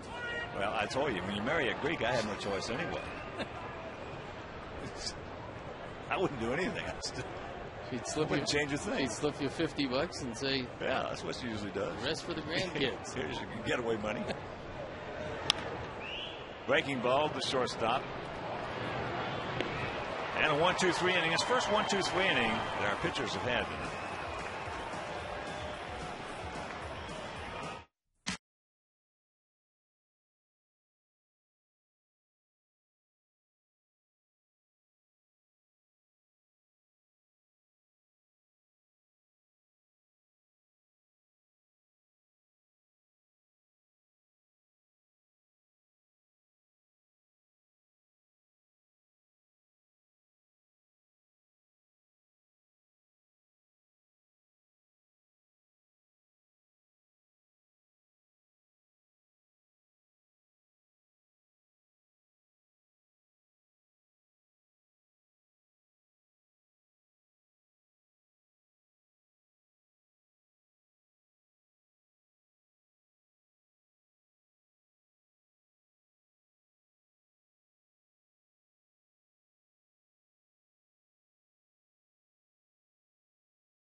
Came off the bat of Martin back in the second inning when all was rosy. This made it 2-0. His second home run of the year. His 5th run batted in. And it is what it is. We're scuffling. There you go. We're digging for anything. We could have shown you an error, but what the heck. We'll show you the home run. 7-2, bottom of the 6th inning. Katse, Tien, and Ramirez. Lower third of our order. Katse had a bunt single. And when the ball was thrown away by Longoria, he tried to go into second base. And Brignac went over, the second baseman, retrieved it, made a perfect peg to Bartlett to nail it. Breaking ball high.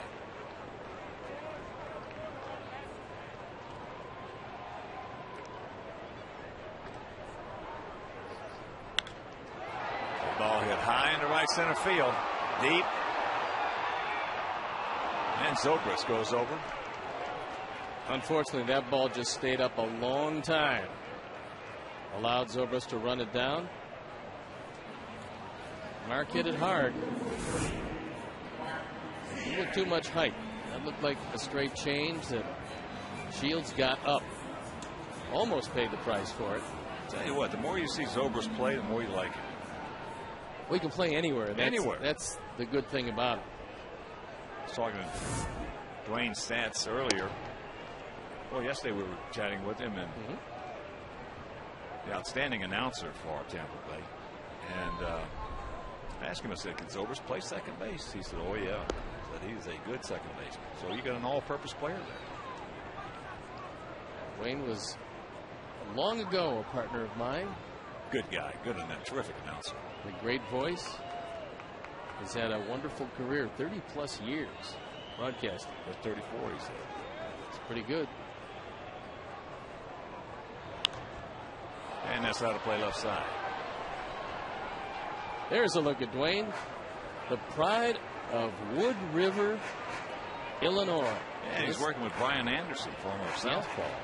Still a Southpaw. Yes, he is still. There's a base hit for Tien. Not our Southpaw, however.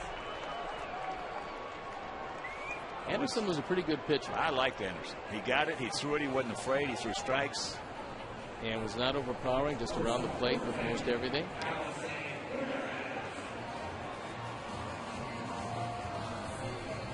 Here's Alexa. He's 1 for 2.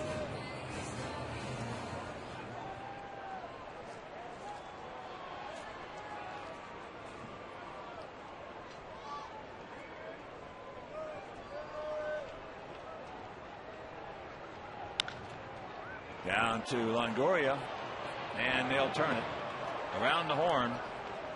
Takes us out of the 6th, so it is still 7-2.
Fan's best friend.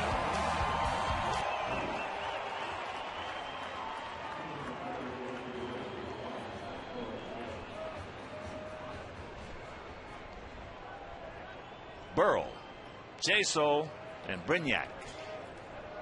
Lower third of the Tampa Bay order here in the top of the 7th. Burrell 1 for 2, but it was a big one. A 2-out bases loaded single in the 3rd inning. Rays with 3 in the 3rd, 4 in the 5th. So they have had the last 2 games some big innings. Yesterday had a 4-run 4th and a 6-run 6th.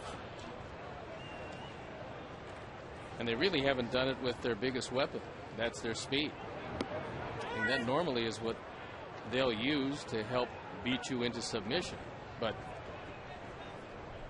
not so last couple of nights. They've been just swinging the bats. The ball high and deep into left center field. Andrew back on the edge of the track.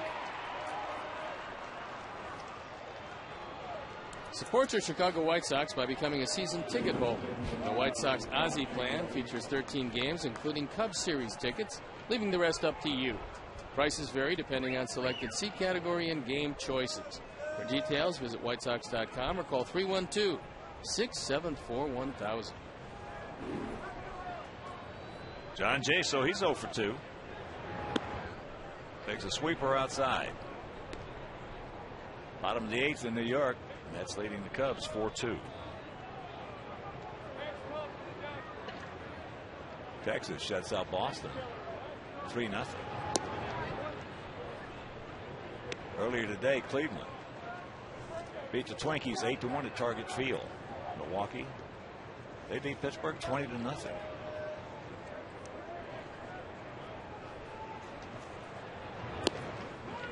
And there's a strike, 2-1.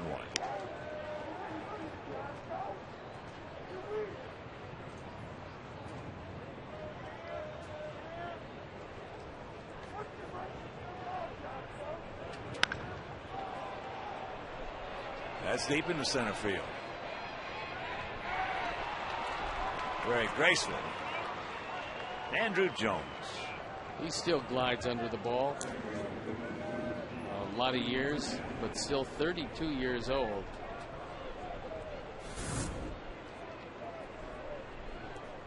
He's still catching it as a 32-year-old. Tomorrow he'll be catching him as a 33-year-old. Yes, he will.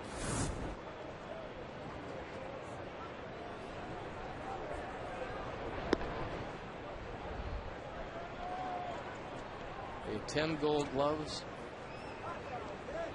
25 outfielders have ever done it. 392 home runs. It's a pretty good career.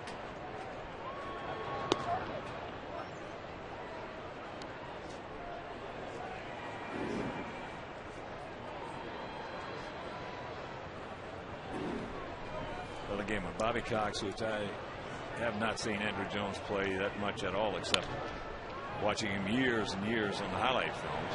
Bobby said he's the best center fielder he's ever seen. That's good enough for me. Meanwhile, at 7 in a row retired by Wiggins. 7th inning stretch, not good.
Got 9 outs to get something done. Juan Pierre will lead it off. He'll be followed by Omar Vizquel and then Andrew Jones. Juan 1 for 3 with a stolen base, his 7th, and also has scored a run. There's a strike to even the count at 1.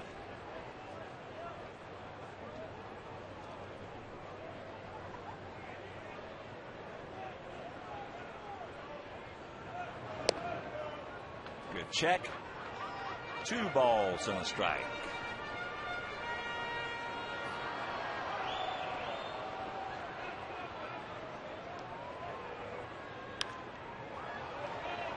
And now the count 2-2. 7 runs, 8 hits, 2 errors for Tampa Bay. 2 runs, 6 hits, and no errors for our Sox here in the rubber match of this 3-game set.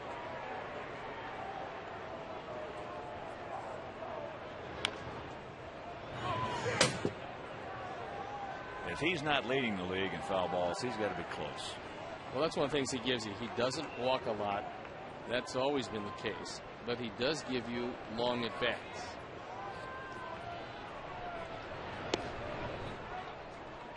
Full count.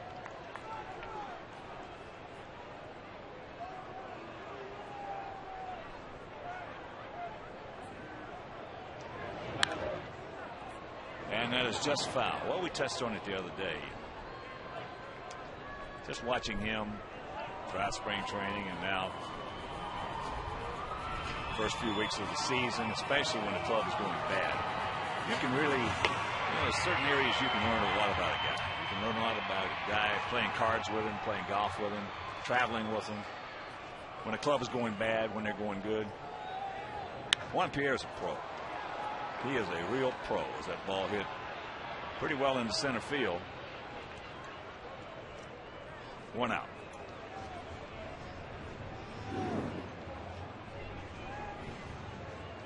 Juan's hitting the ball in the air. Most likely he's in trouble. He's got to make his living on the ground. You know, he's one of those guys that you never hear anything bad about. And that's unusual. Not many guys like that around. No, his teammates love him wherever he's ever gone. Omar. He's gone out deep to right field, popped up to center, and then reached on what should have been a base hit, but they gave him an error. That ball hit well down to Pena. Pena can pick it. 2 down. Wednesday, May 5th at 7:10, it's the White Sox versus the Royals. Join the White Sox for a night of celebrating Cinco de Mayo, presented by Miller Lite. For tickets, call 866-SOX-GAME or visit whitesox.com. I'm also going to have a good time on Cuatro de Mayo. Here's Andrew. You are? I believe so. Got to get the book out, see when your birthday is. Well, I know that. And a count 0-2. Andrew, like a lot of right-handed hitters, have trouble picking up that change.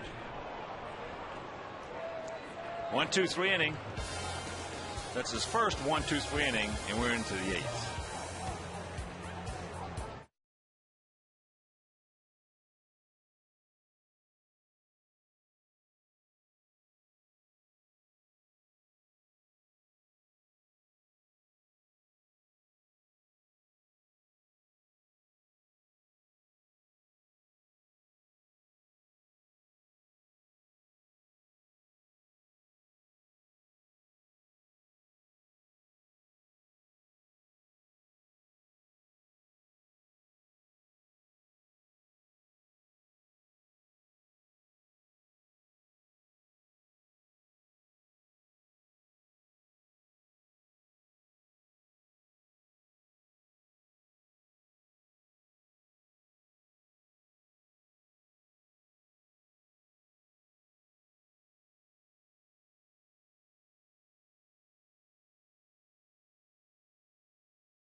Johnny had everything going for him.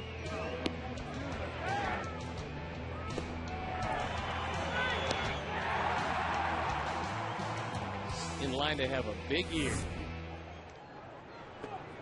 For the 5th time, Jason Bartlett comes to the plate. He's 0 for 3 with a walk.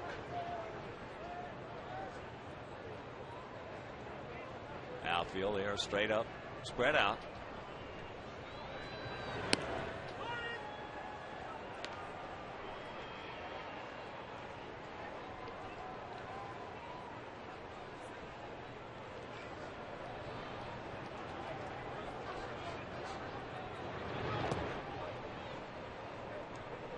And the count 2-1.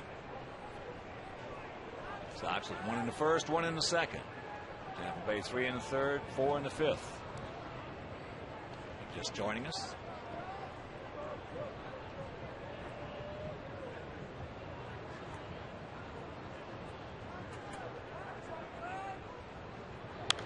Battle play right side. Top of the 9th in New York. Metropolitans leading the Cubs 5-2.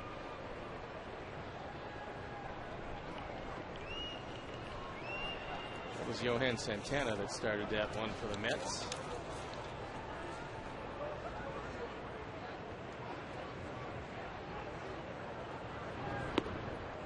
He gone. Good slow breaking ball. Throws Bartlett. And Williams has done a nice job out of the pen.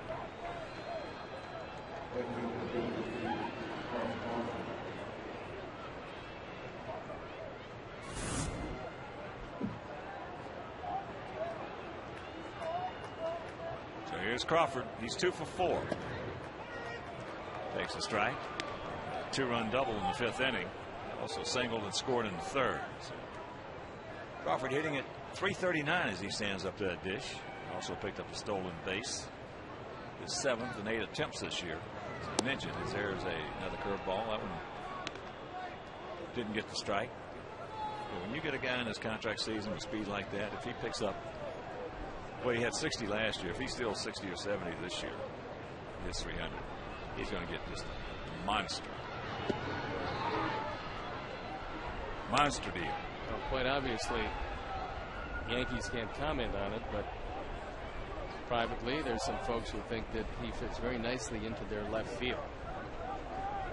He's a terrific fielder. Not to mention the rest that comes with it. And from what we've seen in that ballpark, you can add quality left-hand hitters, you're in good shape because they fly out of it. There's a strike and a full count. Well, they've won 27 world championships. And over the course of history, in the majority of those world championship seasons, they have always had strong left-handed hitting. As it's ball 4. An old Yankee Stadium where it was 292 down the line. With a short fence. I mean, the fence was low, waist high, maybe a little higher. Had Thornton loosening up in the pen. And here's Zobrist. He's 2 for 3, a single, a double. He also has walked and scored a run. Takes ball 1.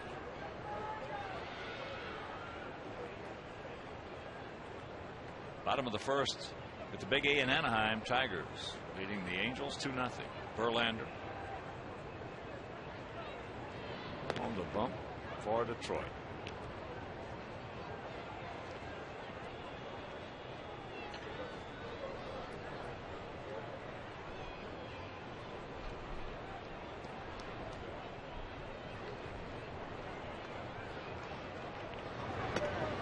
There's a strike.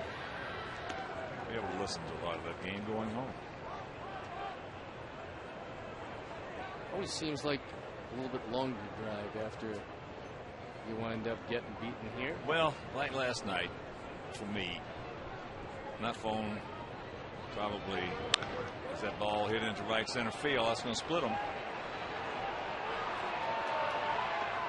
So they get it back in, and Crawford's going to be held at third on the double by Zobrist.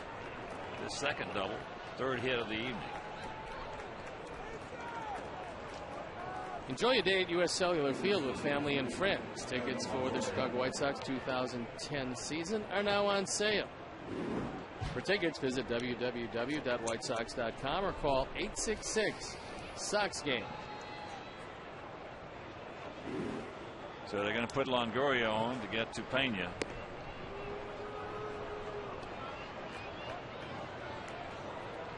Like last night, we get smoked 12-0. You're in no mood to talk. Mouth almost to ring 10, 11, 12 times. I didn't even think about answering.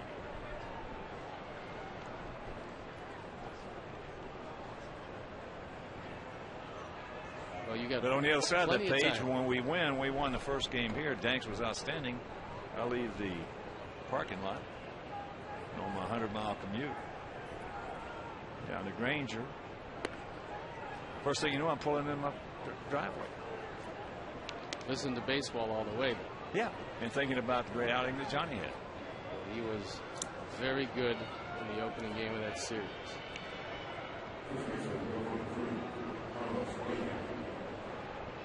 So here's Pena. 2 walks, a single, an RBI, run scored, and a fly out to center. You see Joe Madden, and to his right, the bench coach, Dave Martinez. Madden is doing for him what all good managers should do for their bench coach, and that is talk over strategy all game, preparing him to be a manager, and I think Davey one day will be a manager.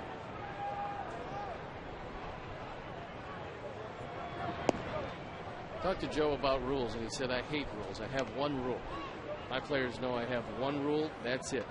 And that is run hard to first base and think about 2. He said, if you do that, you got no problems with it. Twice he took down B.J. Upton. Took him out of the game for not doing just that. And the count 2-0. Just watching Madden work since he's come over here, leaving Angels as bench coach. There's been a lot of talk that he was very instrumental in mentoring Socia. Well, he was. I mean, Mike never managed and then got a chance with the Angels. Joe was in that organization for 31 years, Angels organization.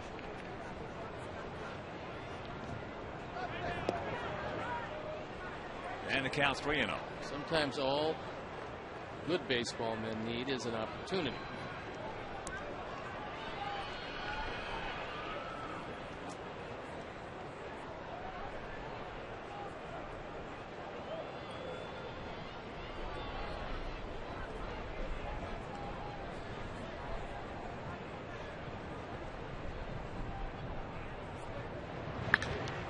That's him hit 3-0. He just smokes it. It's over the head of Quentin. And that's going to score, as here's a throw to the plate. All 3. So it's a 10-2. I love that. Well, you know you're getting a fastball. You've got one of your #1 run producers in a situation where he knows exactly what's coming. And so Pena goes up. This ball just kind of sticks to the wall before Carlos can get it back in. The bases are cleared, and that'll be it for Williams. Well, what you do too is for your big boys, your big poppers, you give them a chance to really gain a lot of confidence with a 3-0 offense. Meanwhile, we'll be back.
On for the 8th time.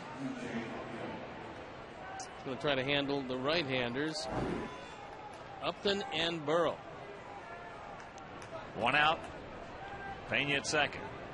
Upton is 1 for 3. Ate him up inside.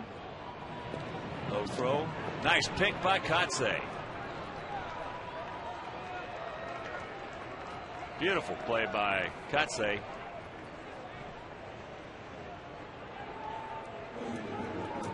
That's a tough pick right there. Yeah, Lexi had to get rid of it quickly because he knows it's going down the line. Fortunately, Upton got turned around in the batter's box on that inside fastball. That's a long scoop. Yeah, that's a tough pick. So here is Burrell. He's 1 for 3.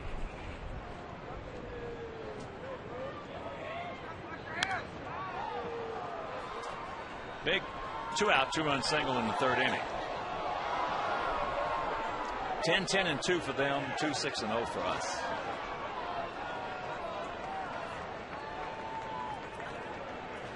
CeCe got touched up today as Oakland beats the big left-hander 4-2 out at the Coliseum.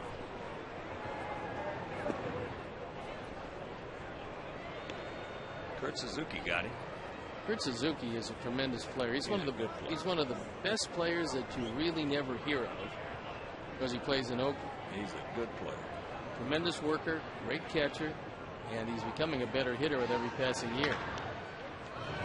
Nice pick.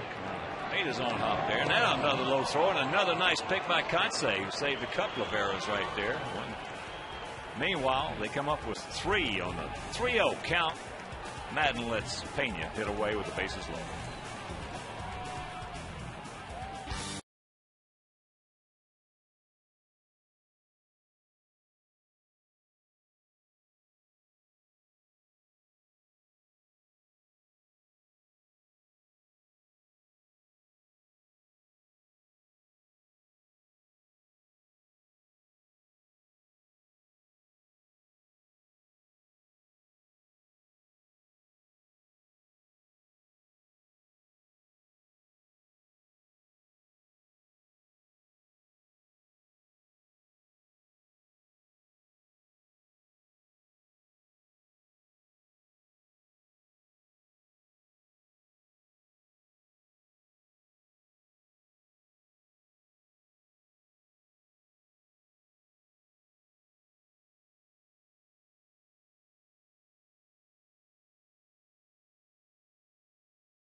Some wholesale changes.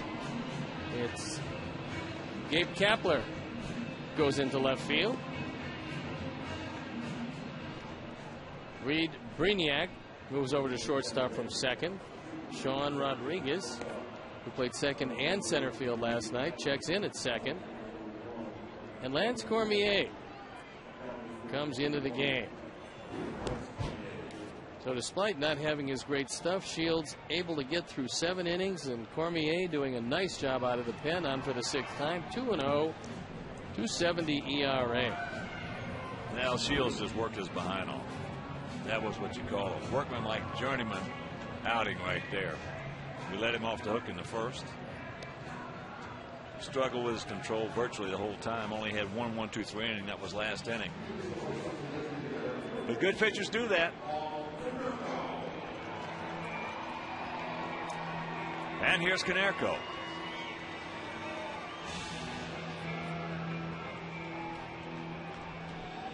Just tuning in, Jake Peavy started for us. Had a tough night with his control. Velocity was okay. Everything physically was there, except his control. He had 7 walks, 4 in the 3rd inning. But that soon will change.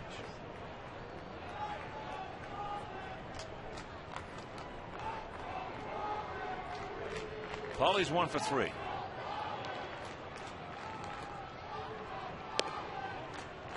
Good check right there.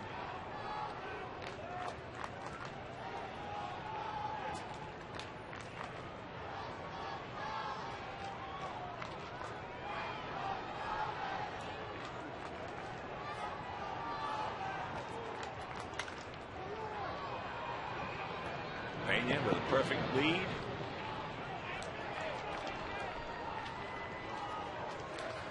Organize a group outing of 20 or more guests during the 2010 season. Purchase a block of tickets to enhance your outing with one of 6 great party areas. The more tickets you order, the more money you save. Call 312-674-1000 or visit whitesox.com.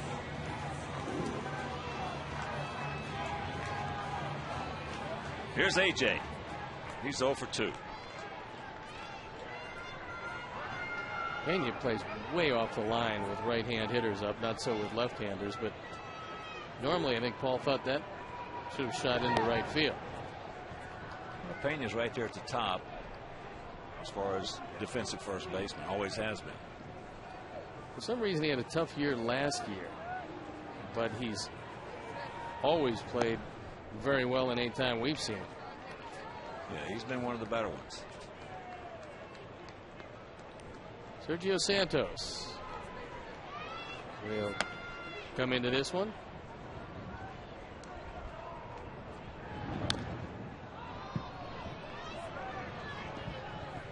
Two and 1 the count to Pierzynski.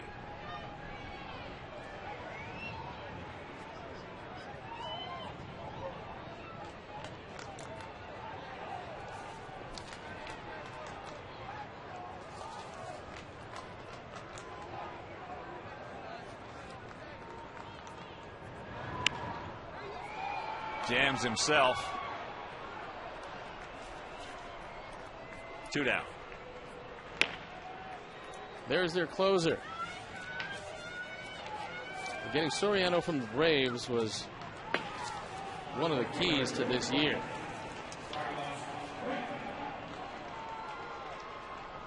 Apparently they'd already signed Billy Wagner. Soriano, who initially turned down arbitration, then accepted it. And the Braves had to move him. And they moved him to Tampa Bay, who had a hole in the bullpen. Carlos is 0 for 2.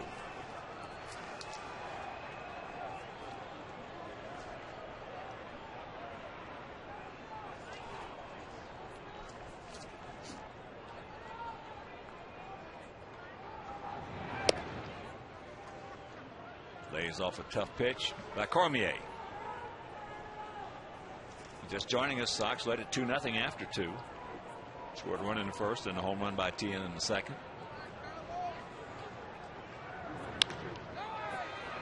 Nice pick by Brignac. Wow. Ball was hit hard by Quentin. That's symptomatic with being in a slump.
Sergio Santos comes into the game on for the 7th time. He hasn't given up anything yet.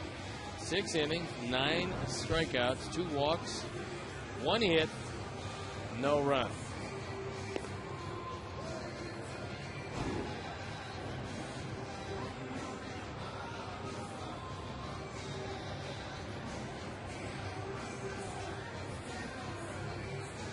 Well, I guess the best thing we could say about tonight was starting the game off, it was a rubber match.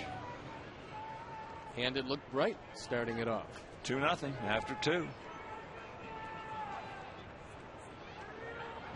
So here's Jaso, John Jaso, 26-year-old catcher. Now 2 for 6 on the season. He's 0 for 3 tonight. Well, they traded for Kelly Shopping, and they felt that he would be a great addition as a #1 catcher. And then he got hurt, allowing Jaso to come up.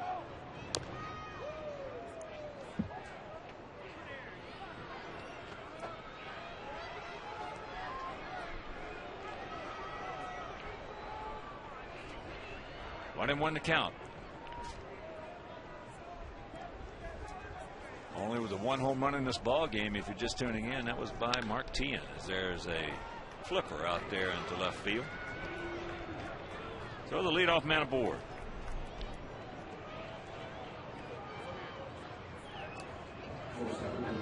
And here's Reed Brignac. He's 1 for 4. It's a 2-run single, soft single in the right field. Back in the 5th inning when they put 4 on the board. 3 in the 3rd, 4 in the 5th, and 3 in the 8th for their 10.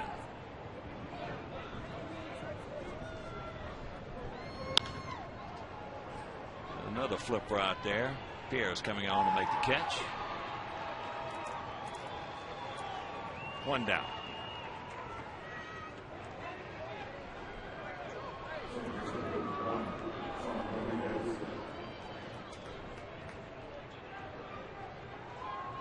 Sean Rodriguez making his first plate appearance.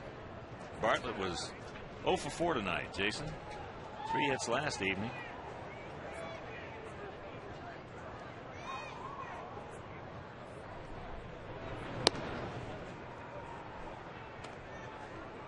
Rodriguez hit a long home run last night.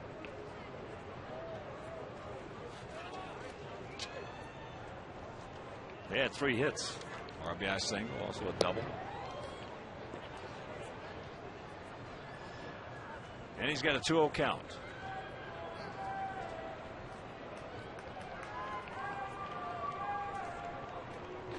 Outfield straight up. Come back and get him. Surge. 3-0.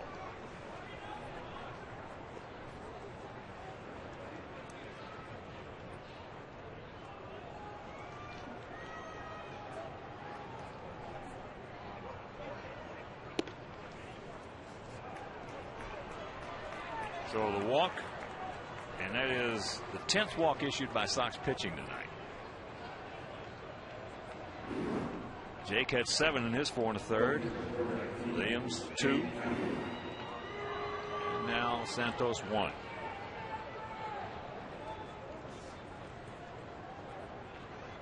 That'll bring Gabe Kapler to the plate.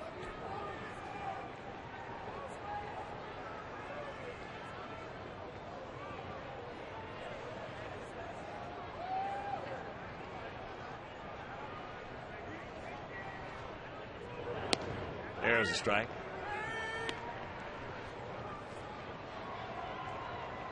Kapler hitting at 176.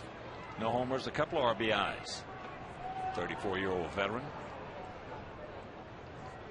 And surprisingly powerful at times. Good curveball strike and the count of 1-2. Well, physically, he's strong. Yeah. And was a lot stronger when he came in the lead. He retired for a bit and then resurrected his career.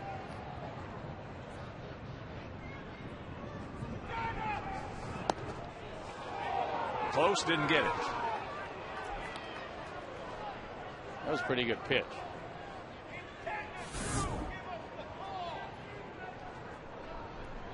Yes, it was.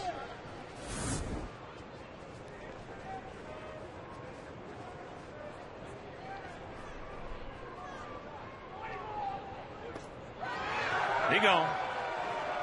Well, he knew he was going to get him on that breaking ball. It was just a matter of time until he got one close enough. Good hard slider, just disappears low and away. We've talked about it many times with Sergio. There's a lot of position players that become pitchers, but they don't have that slider and they don't have the straight change that he usually has to go along with the 95 or 96. He's got a good curveball as well. I mean, his stuff, it's amazing. His stuff would be plus regular pitcher stuff, let alone infielder for his whole career before he became pitcher. Well, you just got to figure he's a terrific athlete. A terrific athlete. Big power. When he was a shortstop, hit 20 home runs one year. Well, drafted #1 by the Diamondbacks in an era where Mike Rizzo was their scouting director. They didn't make many mistakes in the first round.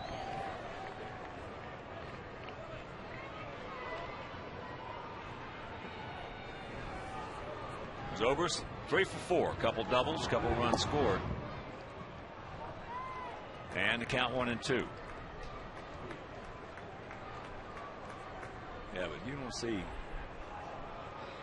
many guys with a good curveball like he has and a terrific slider that can throw in the mid upper 90s with that changeup. Backhanded, Omar. They just do get him. And that'll retire the side. We'll go to the bottom of the ninth. We need 8 to tie.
Here's our Home Depot doing more on defense, and it's Mark Kotsay.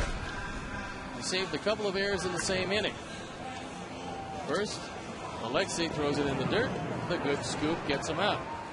Later, Mark Tian, good pickup, throws it in the dirt, and another good scoop gets him out. A fine D by Mark Kotsay. Andy Sonnenstein comes into the game. Pride of Kent State. We saw him last night win an inning, struck out 2 in a 1-2-3 ninth. And he's got the lower third of the order. Kotsay, Tian, and Alexei.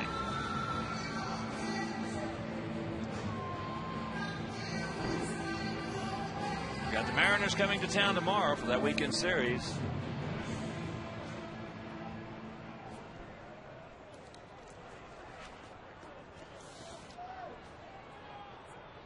Gavin Floyd against Ryan Roland Smith tomorrow night. Can't make it to the ballpark. That game will be over Comcast Sportsnet. Then on Saturday, Freddie Garcia against Doug Fister. And that Game will be over WFLD. And then in the final game of this homestand on Sunday, Johnny Danks against Jason Vargas, and that game will be over WGN.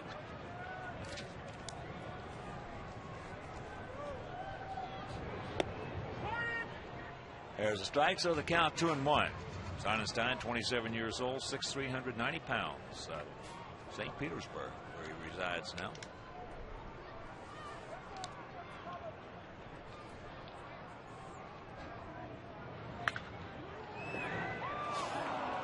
What new? Good play. Well, that was a tremendous play, because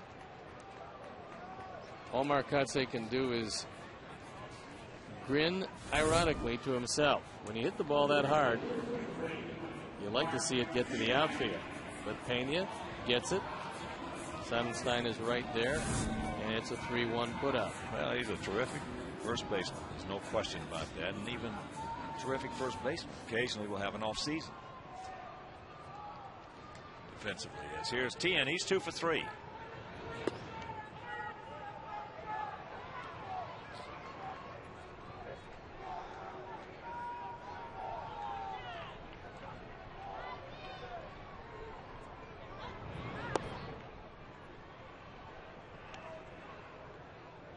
Ball is striking out here in the bottom of the ninth.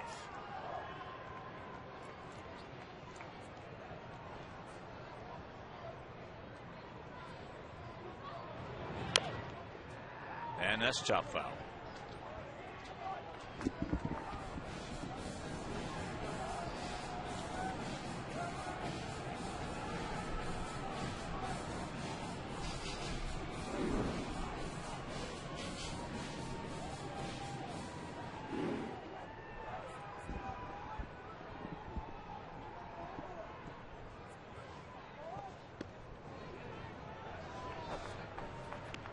Sonnenstein at times just a nasty curveball. A couple years ago, 13-9 as a starter on that team that went to the World Series. That ball hit hard into left field, but Kapler's right there. And that's out number 2.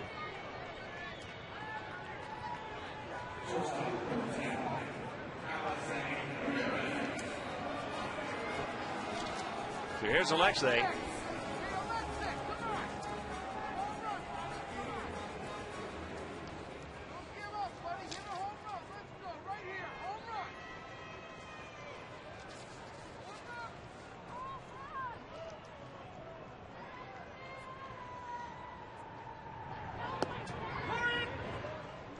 Curveball strike. Alexei 1 for 3. Had that single back in the 4th inning.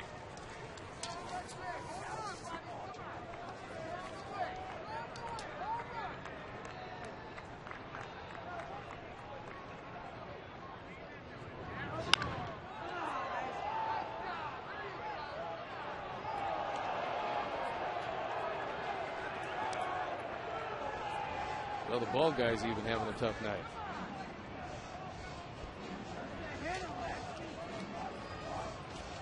It is what it is. When you're going bad, you're going bad. It's a cold night. He's lost a couple of steps either side, and he just missed it.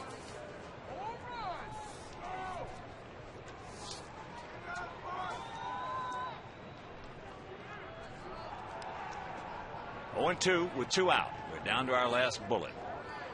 And it's the rubber match of this 3-game set.